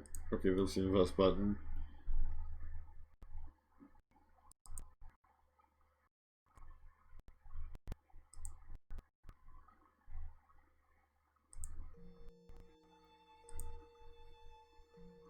Father Lucas has come down with hookworm yet again. You've inherited 1474 reals from your parents. Guess the hookworm got him. Or the asthma. Yep, the asthma. Your brother Arthur has become clinically depressed. I wonder why. Your brother Arthur has died at age 48 from neurological damage caused by tertiary stage syphilis. That came out of absolutely nowhere. But hey, I mean, I guess perhaps that's not really a thing that brothers usually do. It's just like regularly update you on whether or not they have an STD. But like, it would be nice to know if your sibling has like a life-threatening illness. You know, that way you're not caught off guard when they just kick the bucket.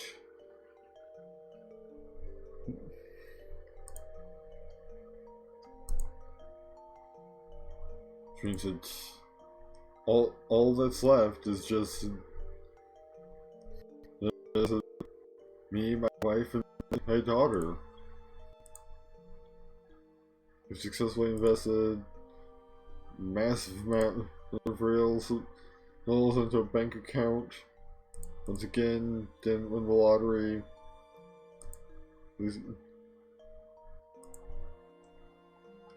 Oh, I guess my sister-in-law is still around too.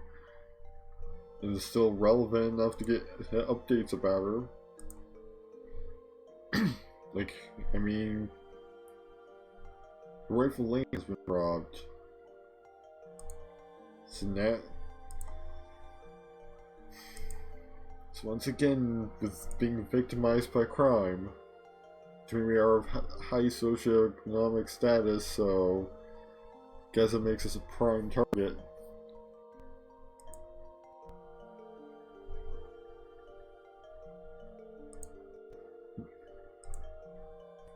Rightful Lane has lost her job as a general manager. We're back down to medium. Maybe we won't get robbed as often at medium. No socioeconomic status.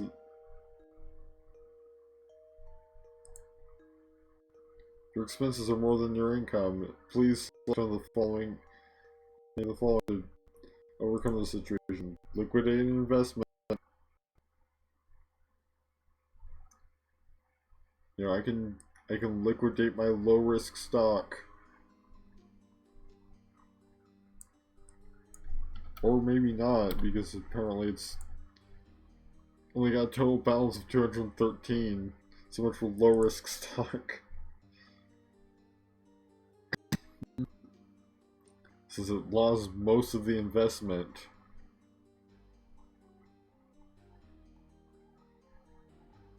You know, the bank accounts have continued growing. In fact, I'll just go ahead and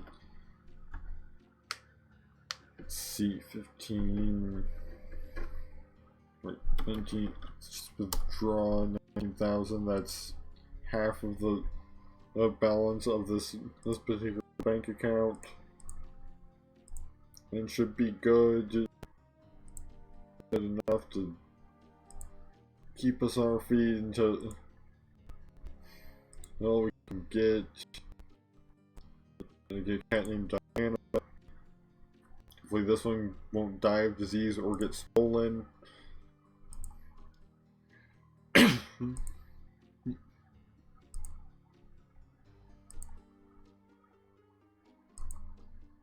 It's again, it's gonna age a year.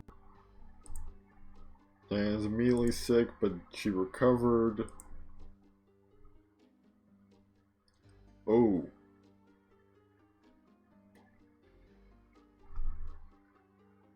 Well, there's a man that kind of went dead now.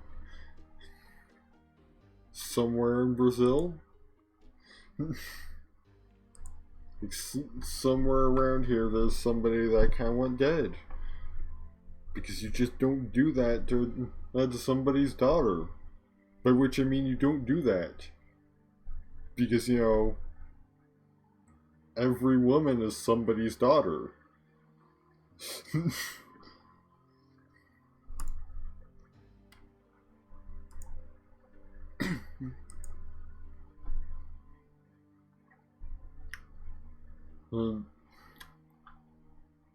Well, as long as he's not the perpetrator of that unfortunate event, then sure, go for it.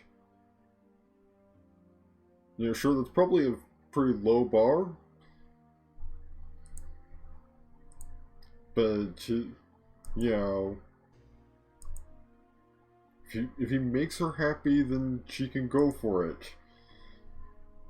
You know, if you know what, all I want is her to be happy and safe, because that's what a parent should want for their child. And my happiness has gone all the way down to the bottom. Her cat Diana needs vaccination. How do I attain that? Your children's lover. Your children's lover? Do you mean your child's lover? Antonio has found a new job as a trader of used goods and began earning 336 reals. We've got some light music to accompany that. Orchestra fanfare. Your sister-in-law Lucia has found a new job as a department manager. Your wife Elaine has found a new job as a marketing director and began earning 3,024 reals a year or whatever. $869.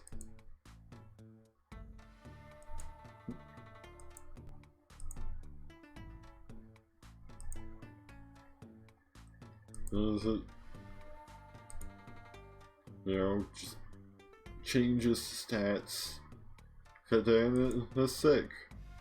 She's recovered. Your children's lover Antonio has decided not to smoke cigarettes. Your children's lover Antonio has found a new job as a food processing worker. But just your children's lover? Makes him sound like he's in a polyamorous relationship with all of your children at once. When in fact I've only got the one child, so... You and your wife Elaine frequently, and Pearl frequently, you have fundamental incompatibility that you cannot seem to work out. Will you try to keep this marriage together even if you have important issues with your wife Elaine that cause grief? Now, after this long?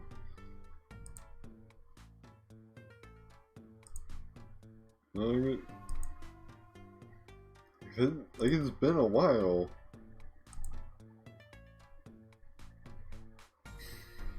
And we're just now having like fundamental incompatibilities that put a strain on our marriage.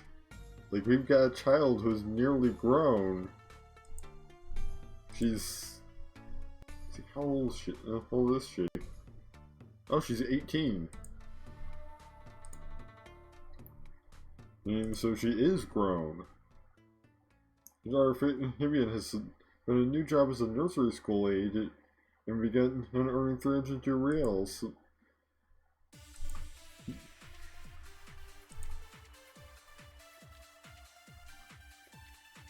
Got Diana sick, please consult a veterinary doctor. Again, no clue how to do that. Dr. Fabian has found a new job as a stall salesperson and began earning 403 reals.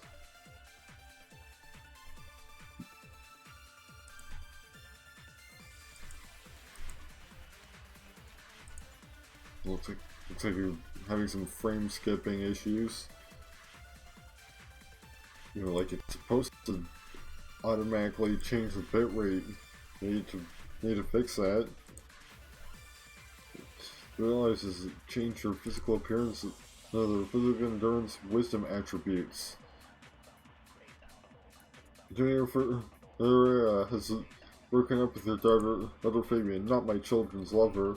Your cat Diana got stolen. Again with who keeps stealing cats?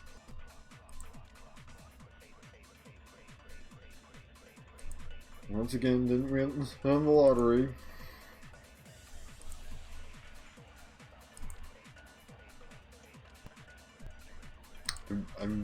Last I checked, I'm still signed up for posthumous organ donation.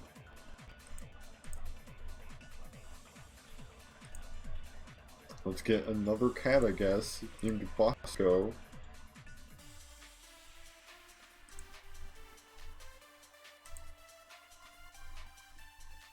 Now, Dr. Fabian has found a new job as a travel attendant and begun earning 706 reals.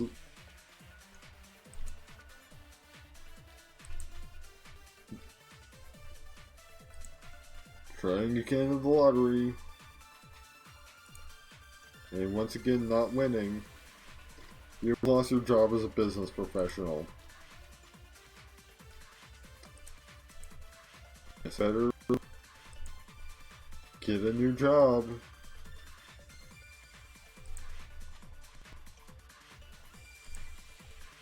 I guess I'm like too old to be a sex worker now. But hey, not like that was an avenue I was planning on going down anyway. Bosco recovered from his sickness.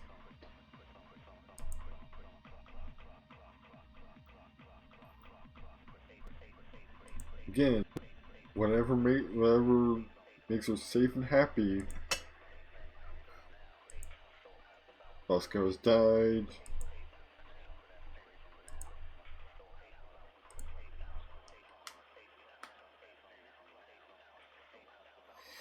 Dr. Fabian has found a new job as an entertainment industry technician and began earning 1,008 reals. We're getting close to the end of this portion, end of the stream. Let's keep trying to keep the marriage together. Keep making contributions to charity. Every time it prompts me to. Your daughter, or Fabian, has decided to move out.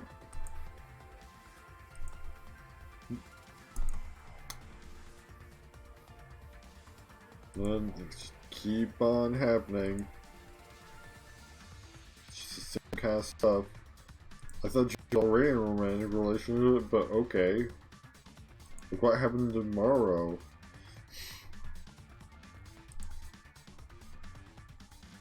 HIV/AIDS continues to trouble your children's lover from last year. Hold on. Hold on. Schizophrenia continues to trouble your children's lover from last year. I don't think I even knew the man last year. You're just now telling me he has AIDS and schizophrenia? Your brother's wife Lucia has a stroke. The children's lover Marcos has found a new job as a marketing director and begun earning 3,025 reals. He's lost his job as a marketing director. Could it have anything to do with his AIDS or schizophrenia?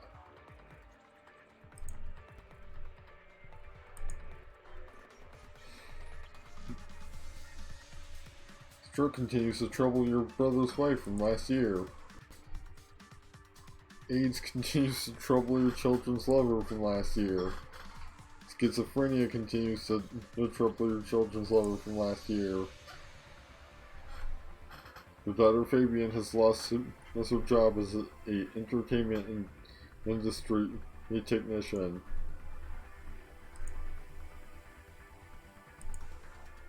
It's gonna keep on going. Almost 60.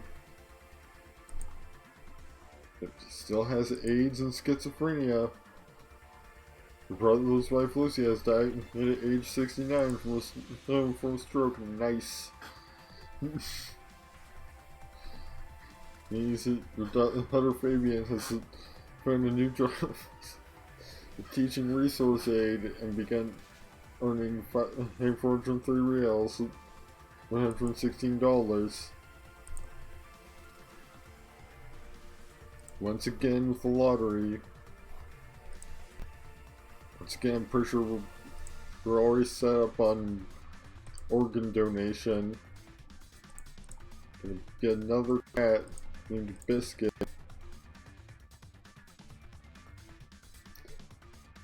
Once again, didn't win the lottery. Purchased a cat named Biscuit. Marco still has AIDS and schizophrenia. That stuff doesn't just go away on its own, I'm pretty sure.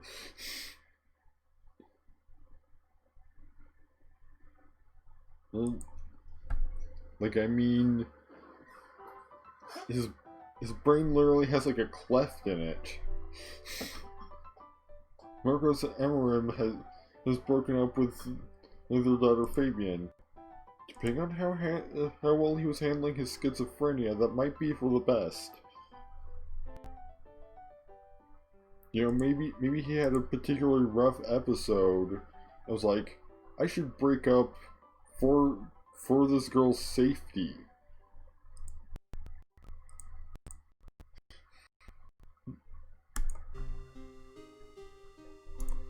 Biscuit was sick. Fabian has got a new job as an entertainment industry technician.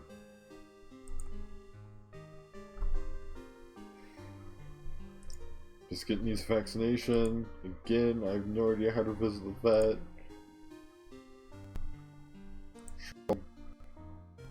Got plenty of money.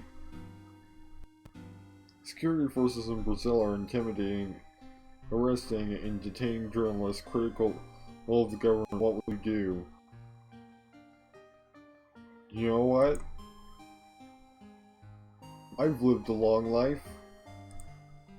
I can risk speaking out against it as the government.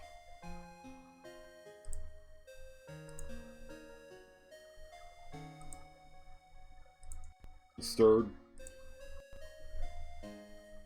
Now that you are human right. Now that you are human right activity, you should reconsider how you spend your free time. And now you can select social or political activities. Now that you are human right activity.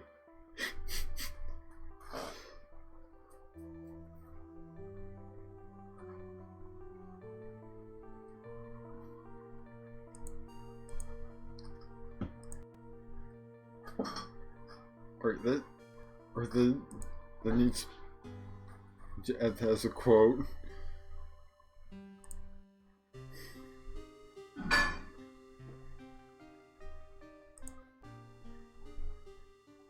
Also, it's 2:18. It's 12:18 a.m. So that's from possibly gonna leave real lives for the night.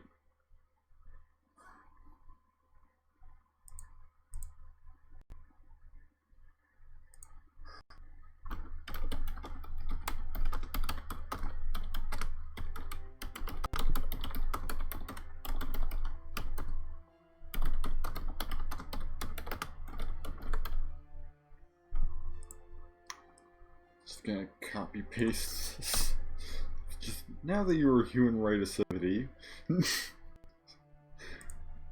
What's that supposed to mean? I think it means it's supposed to mean now that you're active in human rights or something.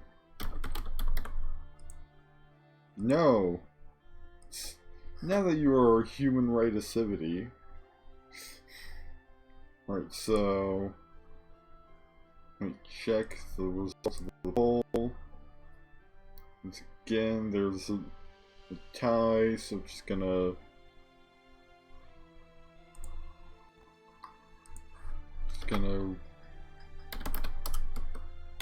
use my exclamation point and dice command.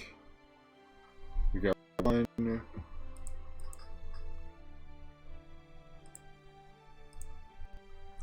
Which means we're heading back to AI Dungeon. And I will create the last poll for the night.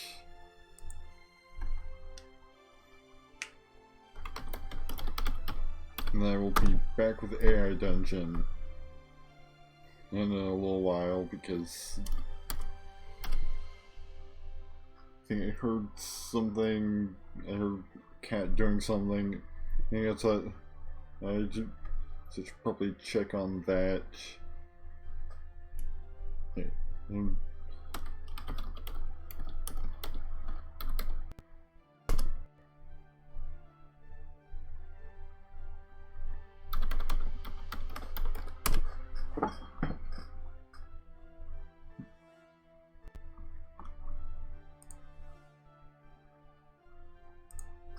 Alright, the poll's ready to go.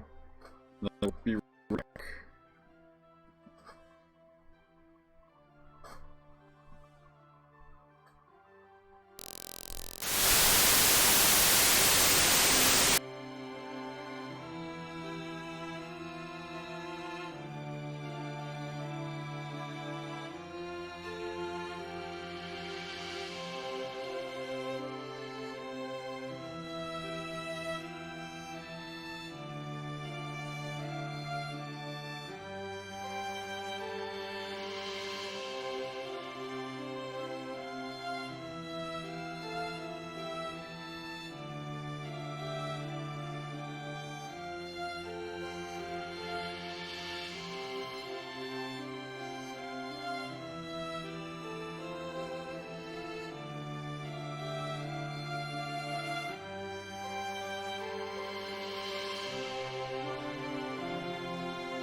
I'm back and ready to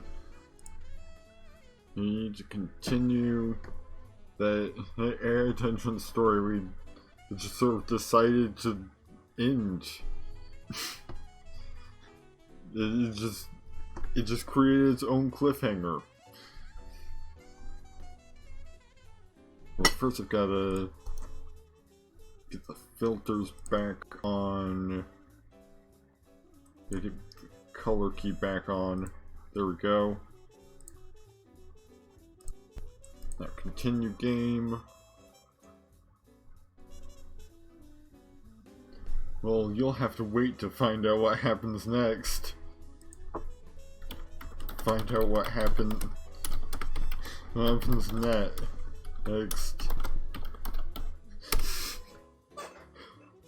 I just love that it was just, well, you'll have to wait to find out what happens next. So, you find out what happens next. Well, you did ask.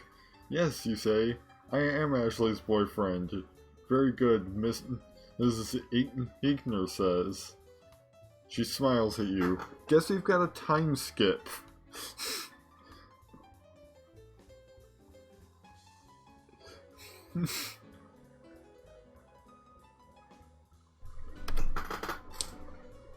Because, like, I don't recall the beginning of this conversation. You've made a lot of progress since your first session. Now we should have you cured by next week. Really? You ask? That's great, yeah. Wait, why am I Could you remind me what I'm being cured of? I seem to have forgotten.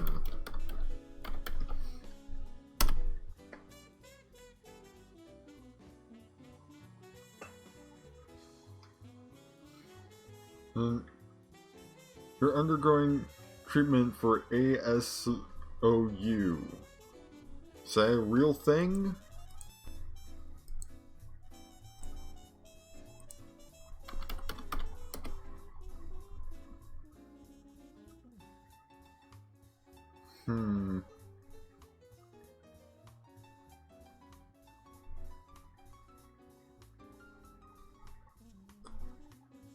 So far, not seeing anything.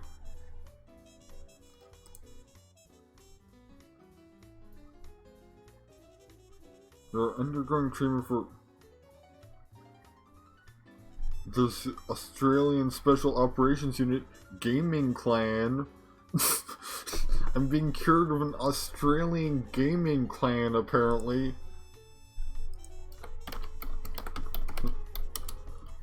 What's that? Is it deadly?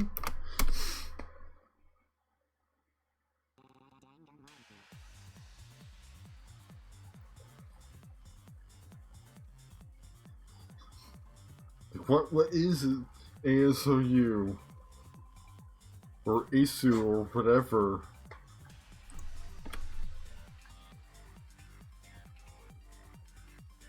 It seems the AI seems to be having Ashley's syndrome of universe, she says, is a rare disease that causes the victim to shift constantly between universes. You flinch, taken aback. Holy shit. Holy shit, it created a justification. Like, it created an entire plot thread for the nat 20 that caused me to just slip right through reality.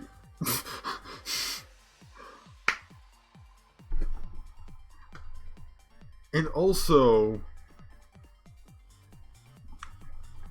is Ashley afflicted with it too? Because it's Ashley's syndrome of universe.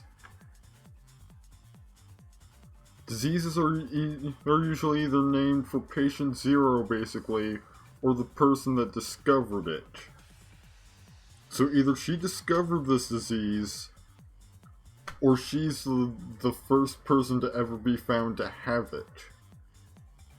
But it's a rare disease that causes the victim to shift constantly between universes.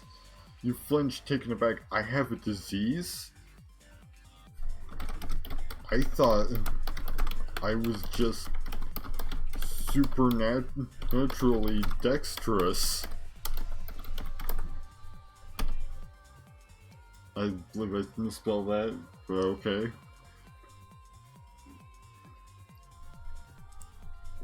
That's what we're here to find out. Mrs. Igno says. Which means this is probably just another slip between universes. So don't have a disease? You ask, no, you have Ashley's Syndrome of Universe. Mrs. Igno says, it's very rare. I have something.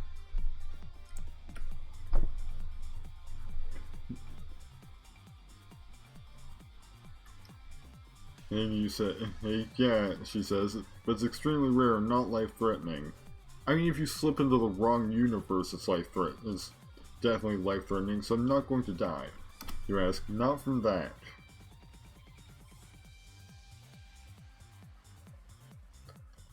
She reassures you, suddenly she smiles. So, David, do you have any other questions? Do I have to come to this place every week, you ask? No.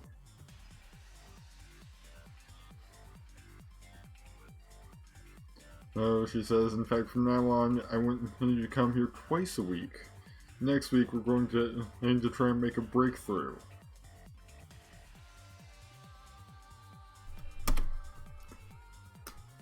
Just...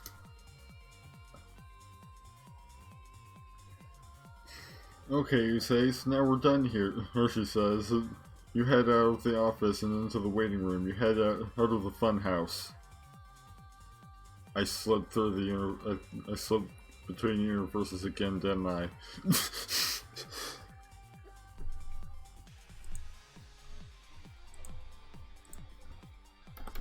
Say to Ashley, I slipped between universes again, didn't I?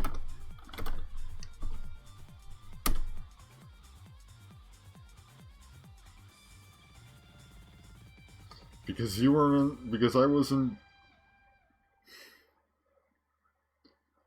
in the fun house. I was in an office. Just, you head out of the office and into the waiting room. You head out of the fun house. Oh my god, how did you know that? She asks. I dreamt it. I dreamt it, you say. Wait, really? She asks, how does that work? I don't know.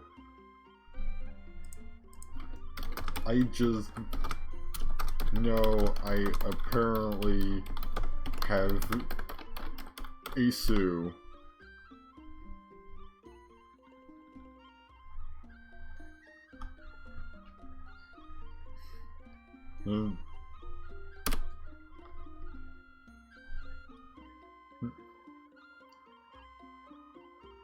Ashley's Syndrome of Universe. Oh, you poor thing, she says. You have some really rare condition and it's nothing to worry about. It just means you can do some cool stuff, like dream the future. I mean, slipping between universes is pretty cool. If you like, if you're like able to control it to some degree, like dream the future, sure, she says, or like if there was a hot guy in your school, you could both be dreaming the same thing and jump into each other's dreams. That's apparently also. So apparently Asu's symptoms include slipping between universes, prophetic dreams, and inter-dream transportation. Both be dreaming the same thing, you ask? That doesn't seem too likely to happen. Well, it does happen, she says. And as patient zero, she should know. Or it can, and you just have to be compatible with that person. I've done it with a few people. See? They first discovered it through her having it. What happens when you jump into each other's dreams? You spend a night in the same dream. You can't necessarily control what it is, but you're able to interact with each other.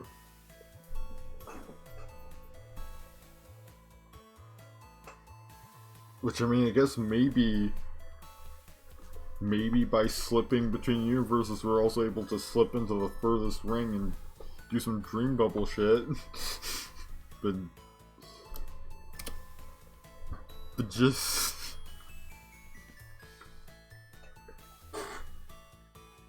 You spend the whole night together, when you wake up you're both very tired. I mean, that seems like a pretty big drawback. For it to just completely take away all the benefits of sleep. That's it, you ask? That doesn't sound not that fun. It's not the actual dream that's fun, she says.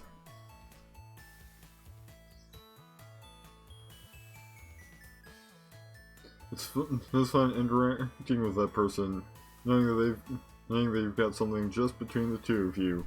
That sounds pretty great, you admit. She smiles. I bet it would be. I mean, you've done it.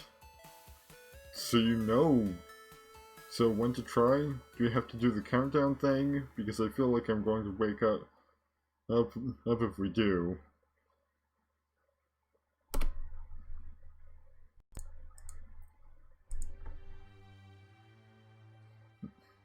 You won't wake up for a few minutes, she says, just to be safe.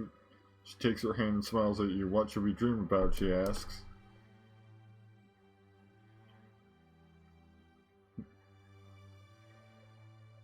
This is like that multiple choice test in grade school. Do you remember those? Vaguely, you say? Which one was the right answer? I don't know. I forgot too.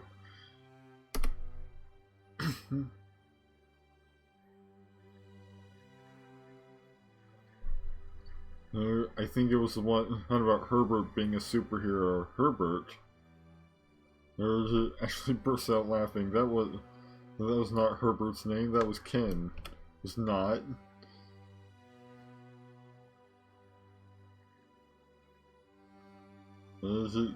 Herbert was my... You stopped. I can't believe you made that up. She laughs harder. It's funny because it's true. There she says.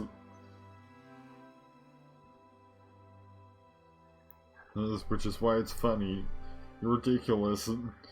You say as she leads you to her front door. Good night, David, she says. Good night, Ashley.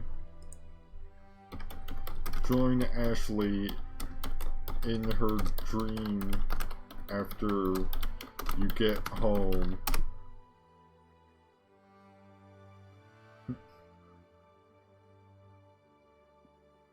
You wake up to find yourself in a strange room. It's completely dark and you can't see anything in front of you. You begin walking forward, or leaving Ashley's house. Is this a dream? Is this a universe slip? There's a chill in the air and you wrap up your arms around yourself. You came out of nowhere, says a voice. You jump with a start. You can't see anything, but you know someone's there. Who's there, you ask? You're not one of them, are you? Asks the voice. One of who? No, I'm not. How you say? I have no idea what's going on. I just woke up and I'm lost. Lost? Asks the voice.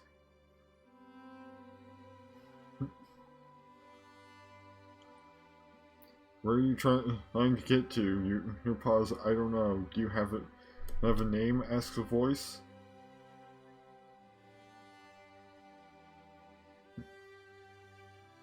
David, you say. I'm Sir Christopher. There says a voice. Welcome to the middle ground, David. Before you can answer, you suddenly wake up in your bed. Was that Ashley's dream? Was that a universe slip? Who knows?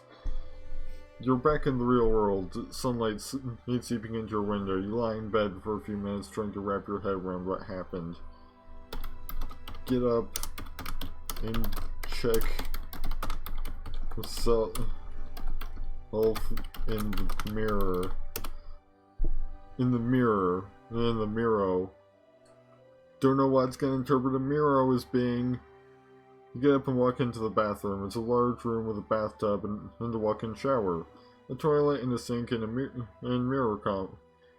You look at yourself in the mirror.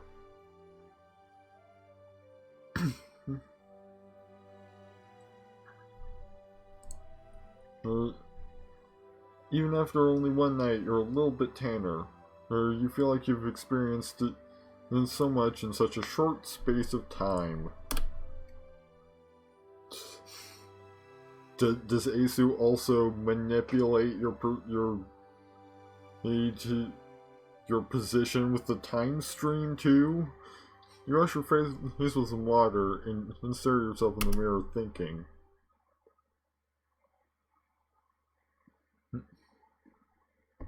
You go through each of the memories from the past few days. None of it feels real, but you feel like it must be. There's no way that this can be happening, can it?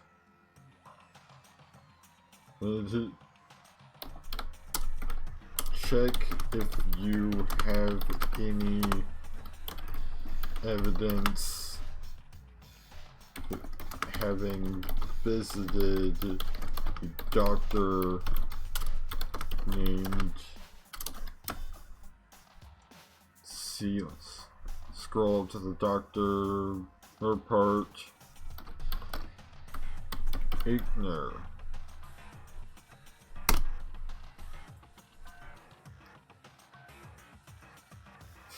You look at your arm where the blueprints were injected. Blueprints? Were injected into you. Skin there's a little bit blotchy and discolored now. You run a finger over it and look at your fingertips.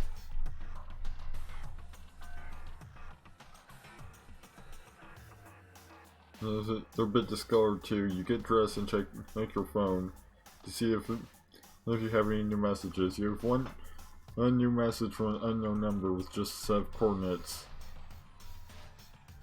Text Ashley and tell her about the unknown, about the mysterious coordinates. She seems to know a lot about this kind of stuff, so Ashley texts you back. Okay. Do you want to give me some dialogue? That's where I live, he writes. I can get you a ride there when you're ready. You quickly get ready, then head downstairs. I mean, if I can slip through universes, I probably don't need a ride. I can probably just quantum tunnel my way there. Your parents are still sitting in the kitchen. Mom, Dad, I'm leaving. And you say, your dad looks up. Where are you going, he asks. I'm going to my girlfriend's house, I guess. A friend from school invited me over, or you say, not wanting to get into the details. Be back by 5 p.m., he says, as your mom hands you a piece of buttered toast. You quickly eat it and head out the door. You walk down the street and then down Ashley Street towards where you found her last night. The fun house? You see her immediately sitting on the sidewalk outside her house. She hasn't even woken up yet and is still zonked out. She looks so peaceful. Gently wake her up.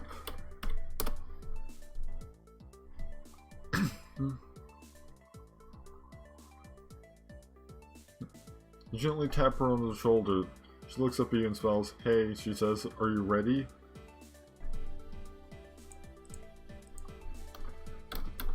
Ready for what?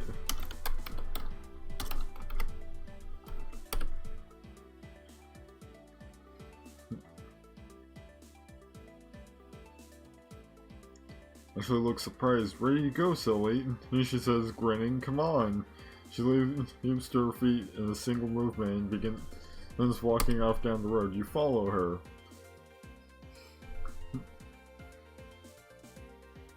You reach a stop on the road. A large RV is parked there. Come on, she said, opening the door and climbing inside. You climb in after her. Welcome.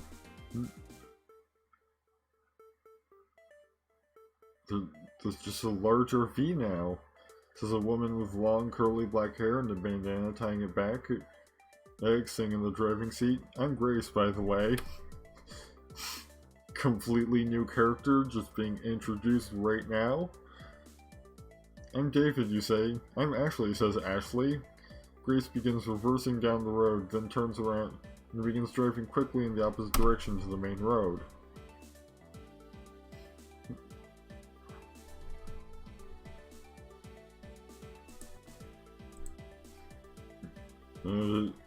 Grace smiles. I thought it would be fun to go hiking, she says. Just a completely mundane activity.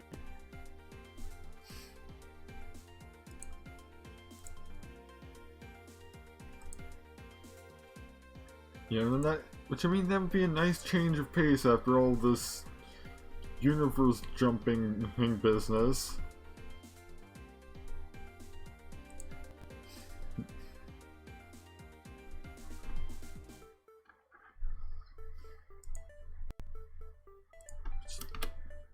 I thought it would be fun to go hiking. There's a great hiking trip. I'll just pass this road. She indicates a dirt road, just becoming visible as the trees at the side of the road begin to thin.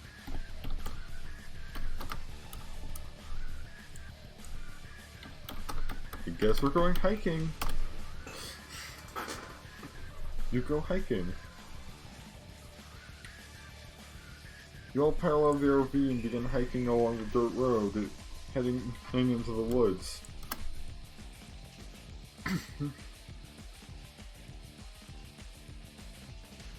So David, says Grace, what do you think of our little community so far? I like it a lot, you say. That's good, says Grace. What little community? Is it a community of people that have ASU? We like new people around here. It gets a little lonely here, or otherwise. How long have you lived here, you ask? Oh, off and on since the early 2000s, says Grace.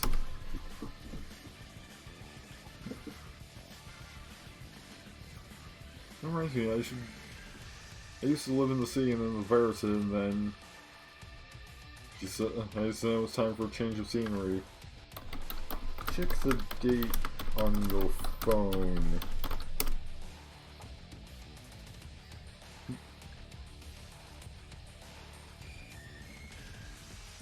Look in your phone. I didn't see that's April 1st. Shit. You went under your breath, Grace smiles. I was checking to see if it's past 2020, but to, get an inkling as to what virus she was referring to. But okay, guess we're going with an April Fool's Day plotline now. What was that? Nothing, you say. The rest of the hike passes peacefully. Wait for the inevitable old joke. Because, I mean, it's April 1st. So unless you've slipped into a universe where April Fool's Day doesn't exist, the hike takes longer than you want, although eventually you come out of the woods and into a clearing. In the center of this clearing is a gray RV, identical to the one that brought you here, standing by itself. Why is there another identical RV here? Grace turns to you. This is it. And she says, "This is what?" You ask. "The RV. This is where I have to bring you." Why? Is this a joke? Also, why? I asked, annoyed. What's so special about it? That's the point of the experiment. Says Grace, you'll have to find out what's so special about it yourself. It's a special RV. Interesting. What the hell, you ask? Why should I trust you? How do I know this isn't some elaborate trick to get me into an RV and kill me? Grace frowns. Is this an April Fool's joke? It is April 1st, after all.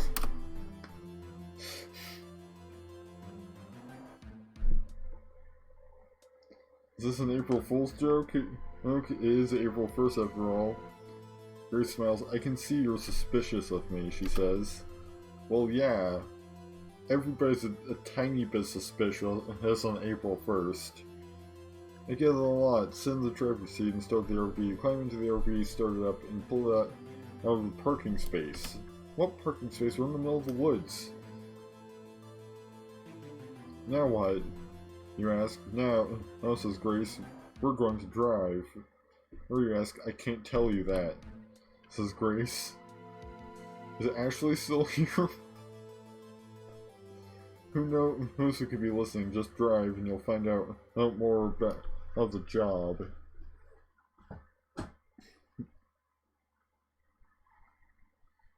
We begin driving. After a few minutes, you see a sign by the side of the road. Milton, 5 kilometers. It reads. More details appear on the screen as you approach.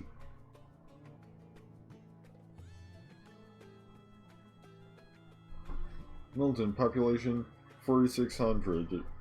It reads a slogan alongside ads for local attractions and businesses. Some slogan just stating the population. We're about to press. You're about to press on the accelerator when you notice something odd about the houses.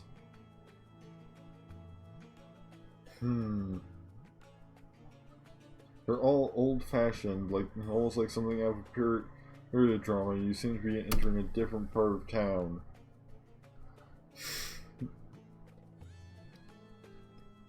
Where are we? You ask. We're in the past, says Grace. I lied to you. This RV isn't mine, it's his.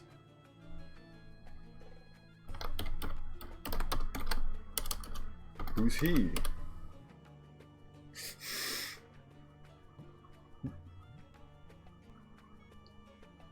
You know who.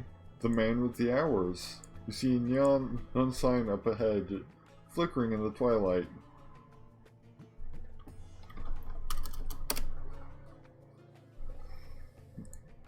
The man with the hours. It reads closed. What's that? You ask, pointing up ahead. That's my house, she says. The neon light. The neon sign switches off and the RV slows to a halt.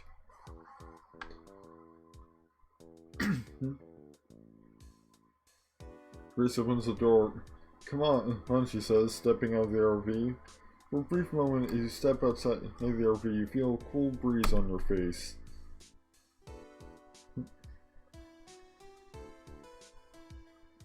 Then the door of the RV slams shut behind you. You turn to look at it and you realize something. All the lights inside the RV have gone out. You don't even see shadows inside anymore. Is Ashley still with us? Because we haven't heard from her in a while. The RV is like a ghost. Now outside the RV, you look around. You're in a small driveway next to a house. The driveway continues on behind you, and you can see another street beyond that.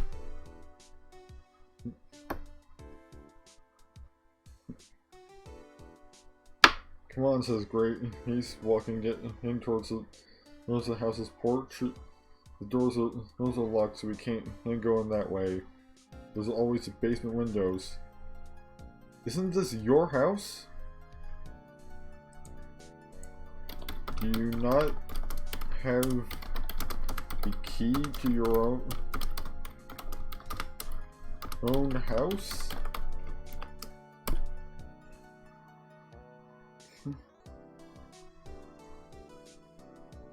No, she says, we lost it years ago.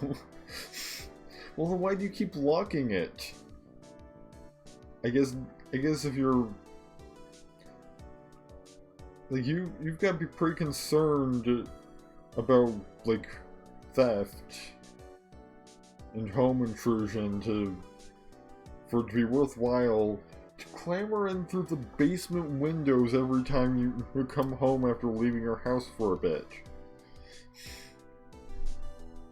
You walk over to the window and try to open it. It's stuck, so you climb through the bars of the window. So you climb through the bars of the window frame instead. You can't open the window, so you climb through the window frame instead. Interesting. Inside the house is a wreck. The furniture is old and rotting. And the carpets are stained. You walk over to the staircase. Careful, says Grace, the stairs might collapse. Oh, so it's just straight up abandoned. Grace has probably been living in her RV this entire time, since she lost the key to her house.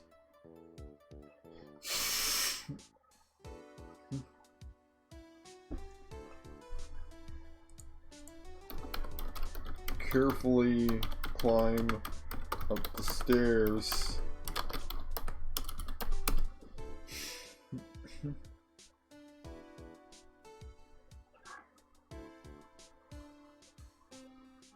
Alright, it's a successful dexterity check. The stairs creak under your feet. As you climb up them, you arrive at a dark landing and walk over to the first door on the left. You try the handle. It's locked.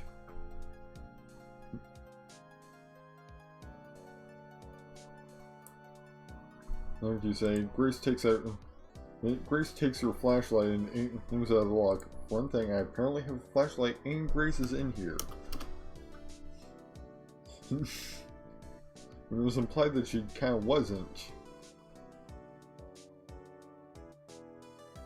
At least I was kind of imagining that. And she claps her hands twice and waves her hands from the beam of light. The lock quickly clicks open. This is basic security, she says. No challenge at all. Yeah, totally no challenge at all. Just do a hand gesture in front of a flashlight to need to open a lock. Grace opens the door, revealing a small dark room. This was my bedroom when I was young. My parents kept it unchanged for decades after I moved out.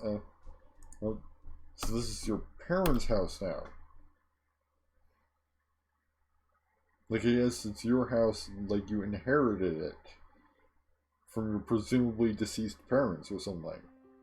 You look inside, seeing the dusty childhood keepsakes and toys, like a rocking horse and a music box.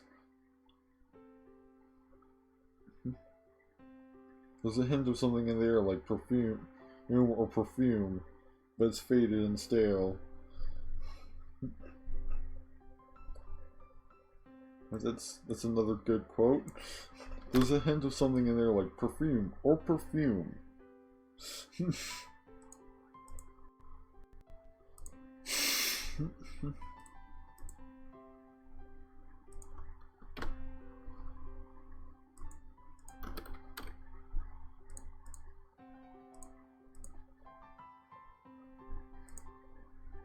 There's nothing of interest. Come on, says Great. He says there's nothing of interest here.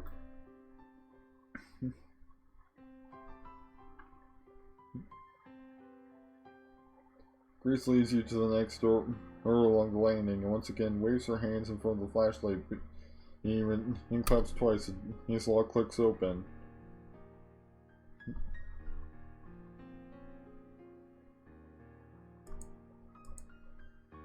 We've got some Sims music.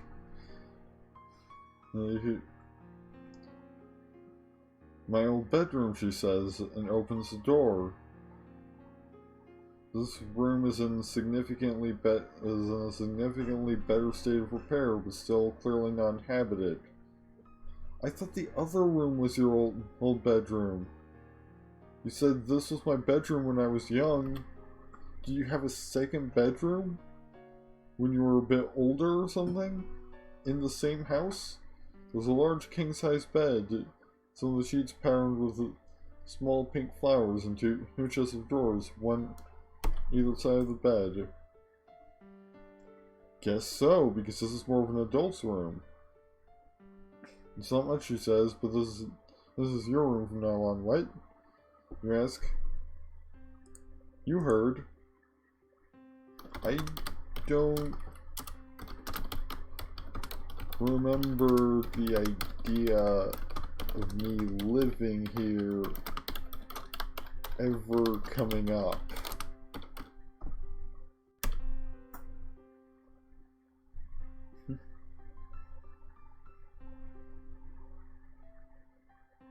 I don't understand. You say, I don't remember the idea of me living here ever coming up. Why is this happening?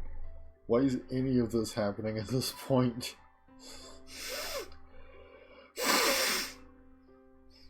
I'm supposed to be dead. I'm a ghost. You're supposed to be the only one who can see me. Well, I thought that maybe I was a ghost, but that was kind of a joke. Calm down, she says, putting a hand on your shoulder. What? Slip through reality. Slip through reality. You know, let's just look around. You're in a small, dimly lit room. You're sitting in a chair. Your arms are straight. Lean by your sides. Slip through reality again and again until you find your way back to Ashley. Because that was a fairly safe reality. The reality of the fun house and everything. You open your eyes, you're sitting in a chair, your arms are straight in by your sides. You look around, your chair is facing towards the desk on which sits a projector. Slip through reality.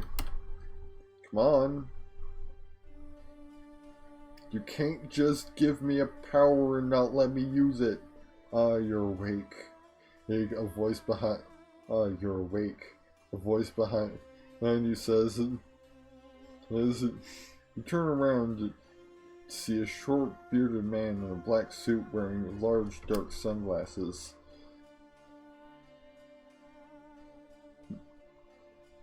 Who are you? And you ask, Zealot Jones at your service. You ask, you're in my care.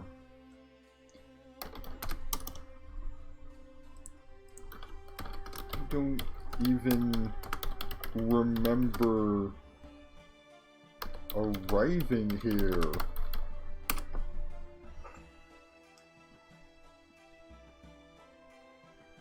Like, I wasn't even trying to get here. Memory loss is common in your type of situation.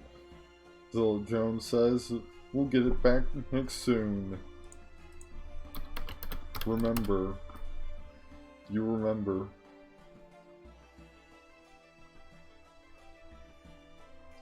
I'm staying in the foyer of an old mansion, you said. Hey, go on. Zealot Jones says it eagerly.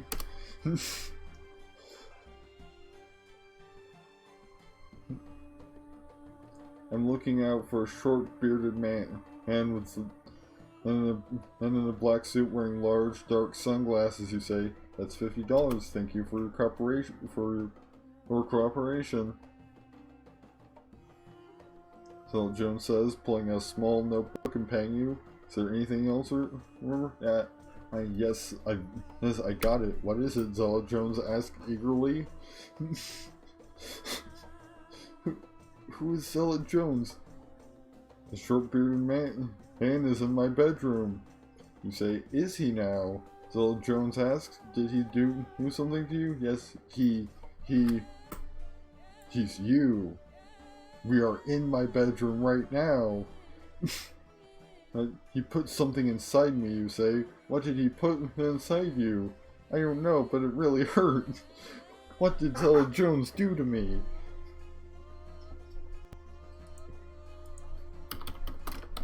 You are the short-bearded man of which I speak.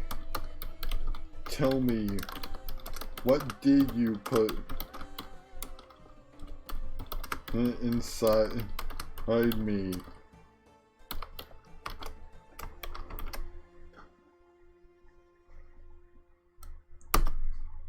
Please don't say it's his penis.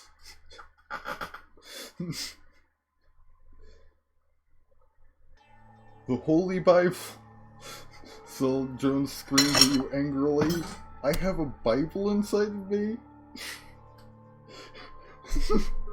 Or is he cursing? I put a goddamn Bible inside you, don't you remember? In what context did you put a Bible inside me? Is it some kind of fetish? Like maybe like a holy literature or insertion in kink?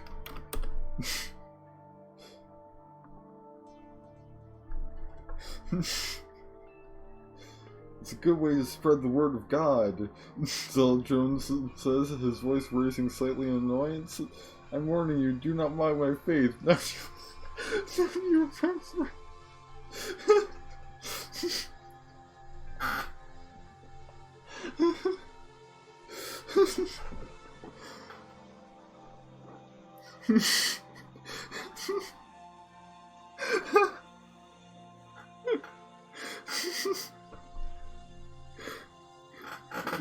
But it's a good way to spread the word of God.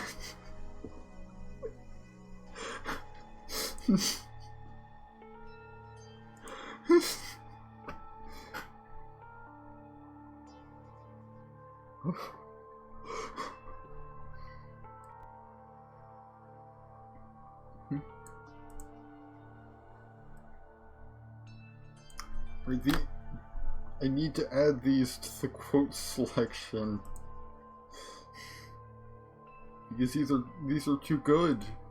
Although I mean I can easily just add them later.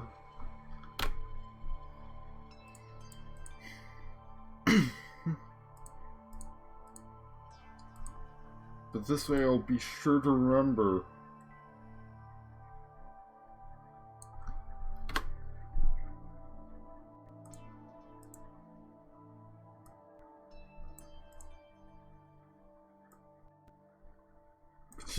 It's a good way to spread the word of God.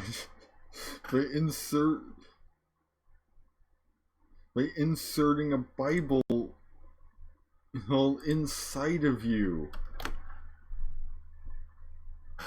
You know what? That's what they mean when they say you need to have Jesus inside of you, right?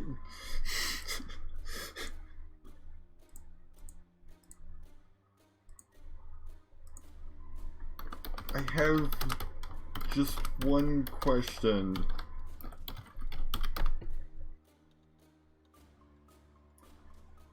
Through which orifice did the Bible enter my body?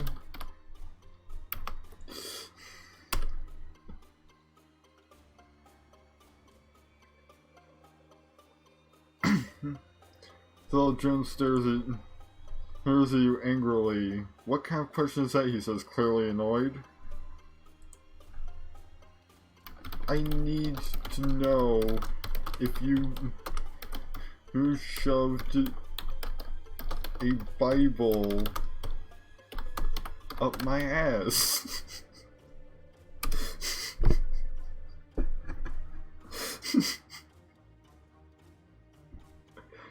If I shoved the Bible up your arse, it's because you were a sinner in need of saving.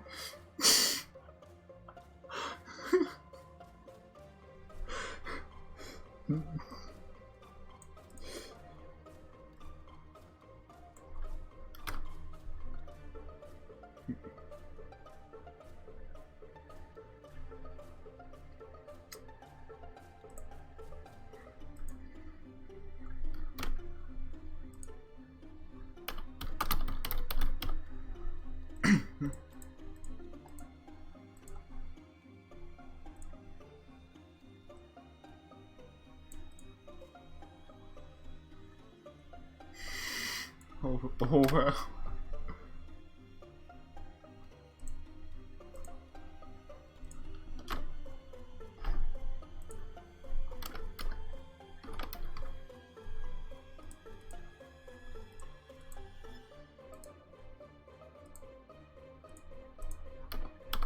Well, did I need saving?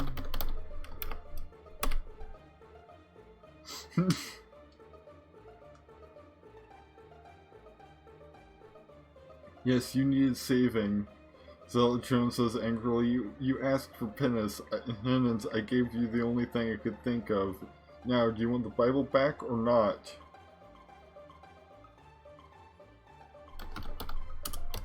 I'm not sure I want it, but I would like it to be removed from my ass. Like, I'm not sure if I want to keep it. I can do that. So Jones says, first, I need to know exactly where it is. Tell me, did you swallow the holy word? No.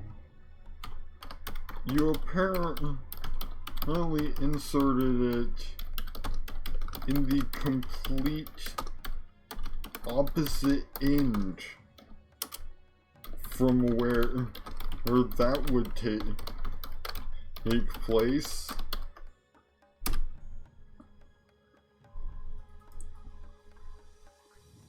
You know, I don't swallow through my anus, so okay, so Jones, it's easy. I just have to go in there with a flashlight and get it out. Let's see. Describe the pain. The pain?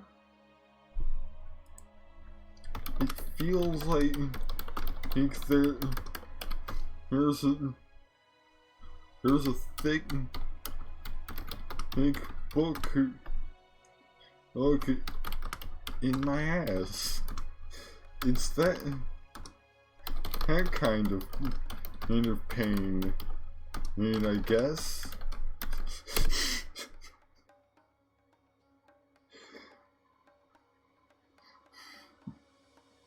I see, Zeldrum says.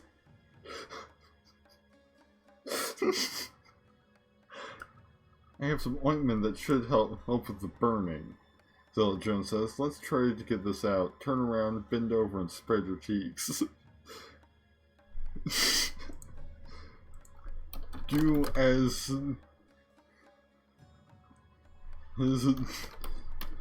Zealot Jones instructs.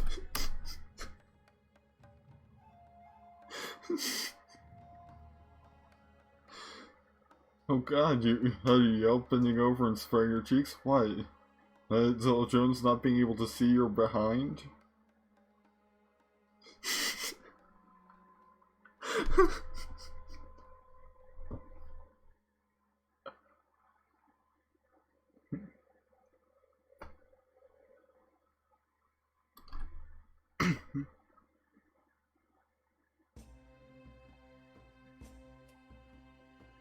I just touched myself, you say? Zealot Jones says, a hint of disappointment in his voice. Well, just try not to do it again, it's a sin. Turn your rear end towards Zealot Jones. Because, like, he's supposed to be removing the Bible he rammed up there. This may hurt a little. Zella Jones says, slathering his thumb and forefinger with ointment. Try not to scream, someone might call the police. I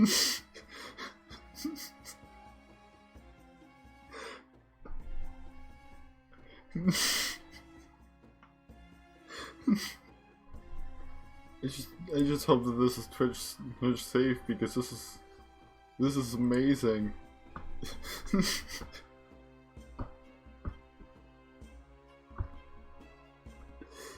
This is a thing of beauty.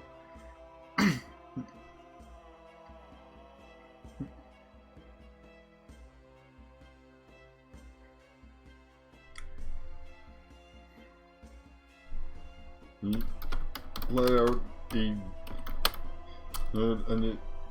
involuntary noise as Zealot Jones gets to work.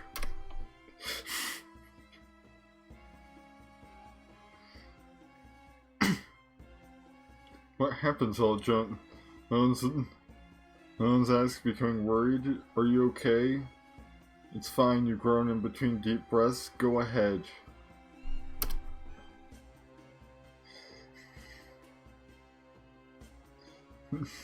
Zealot Jones spends the next 20 minutes putting his whole forearm up your rectum in an attempt to feel around for a book. I feel something hard eventually.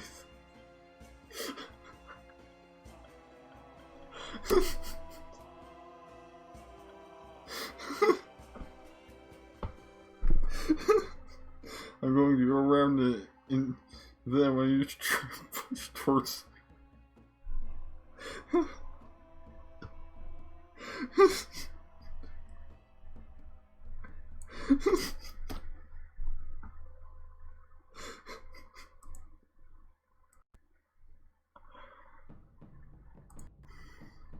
well, that's another collection.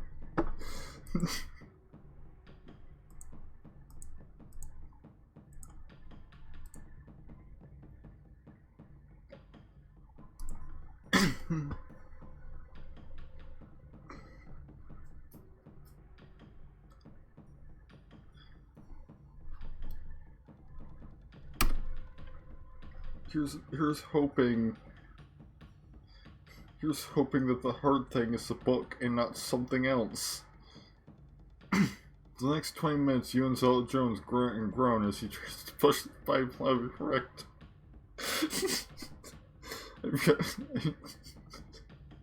I've got it, Zealot Jones finally says.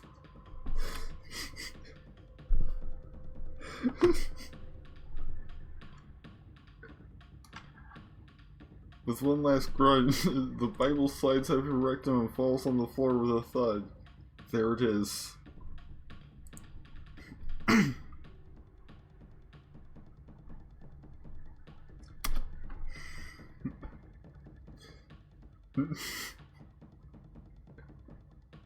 Zealot Jones says, wiping off his hands, you can get up now. You stand up, slowly, pulling up your underwear. Your eyes briefly glance at the Bible on the floor. Shuffle away, feeling different.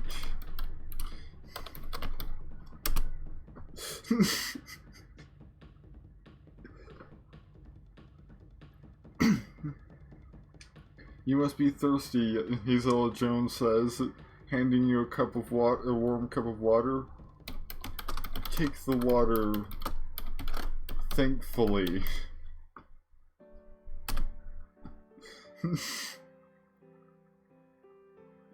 don't think that's even the right word, but at this point, thank you very much, Zealot Jones says. Hell is a scary place. I don't want to see you end up there. You take a large gulp of the water, quickly draining the cup.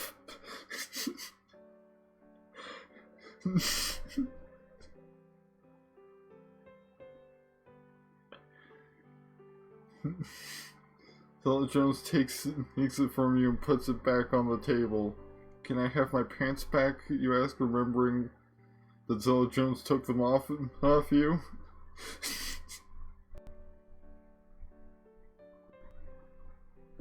It's just...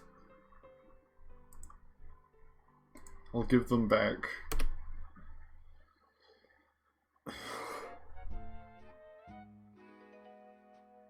Philip Jones said, but you need to do one more thing. Hang first, what, you ask? Finish and fulfill the second half of biblical teachings, Zealot Jones says, which are... Is it more vaguely sexual things involving a Bible? You ask, love your fellow man, Zealot Jones says. The two men from earlier emerged from the back of the church, walking up to you with lustful grins on their faces.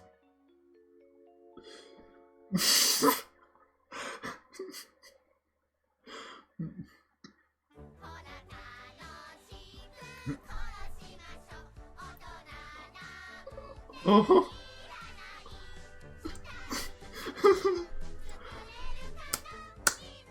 And the timing, the musical timing of Let's Play with Monokuma coming on.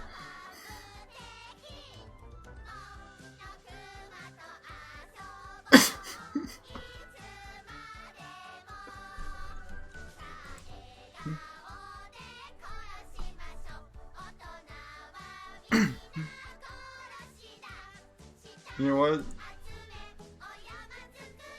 Let me check to see.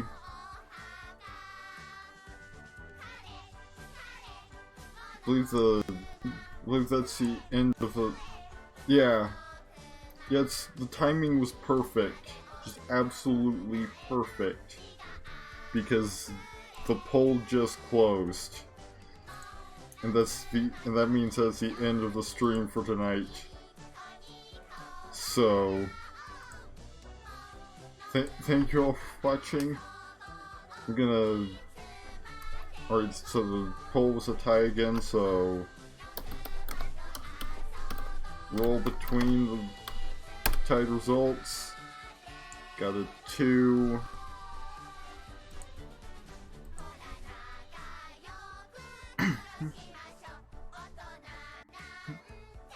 Alright, so we're going to be starting the next Viewer's Choice stream next Friday with Mythgard. Which that's a good, I feel like that's a good place to end AI Dungeon on for a while, honestly. Like, it's gonna be hard to top that.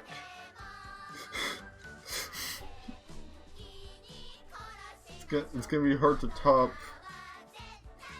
the magic that is the timing of the two men from earlier emerged from the back of the church, walking up to you with lustful grins on their faces, right as the song with like children singing in Japanese starts.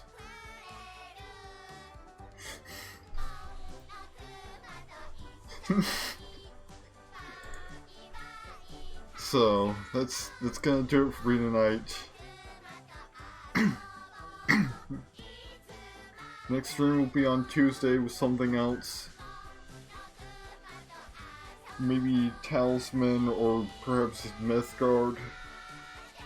Maybe even CK2 if I feel like it. Wait, not Tuesday, Monday.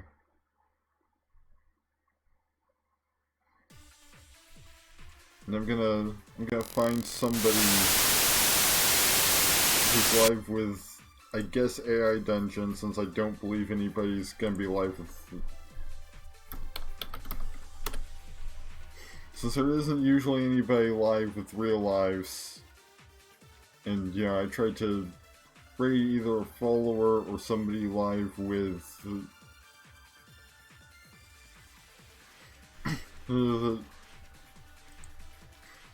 that is one of the games we played tonight.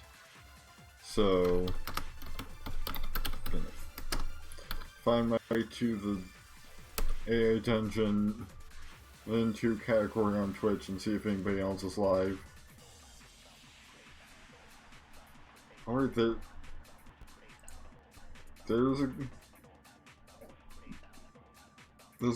there's one other person who's alive, so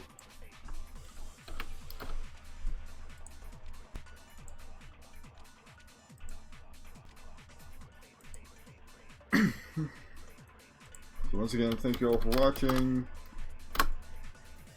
Next stream will be Monday, around the same time, with probably Talisman or Mythgard.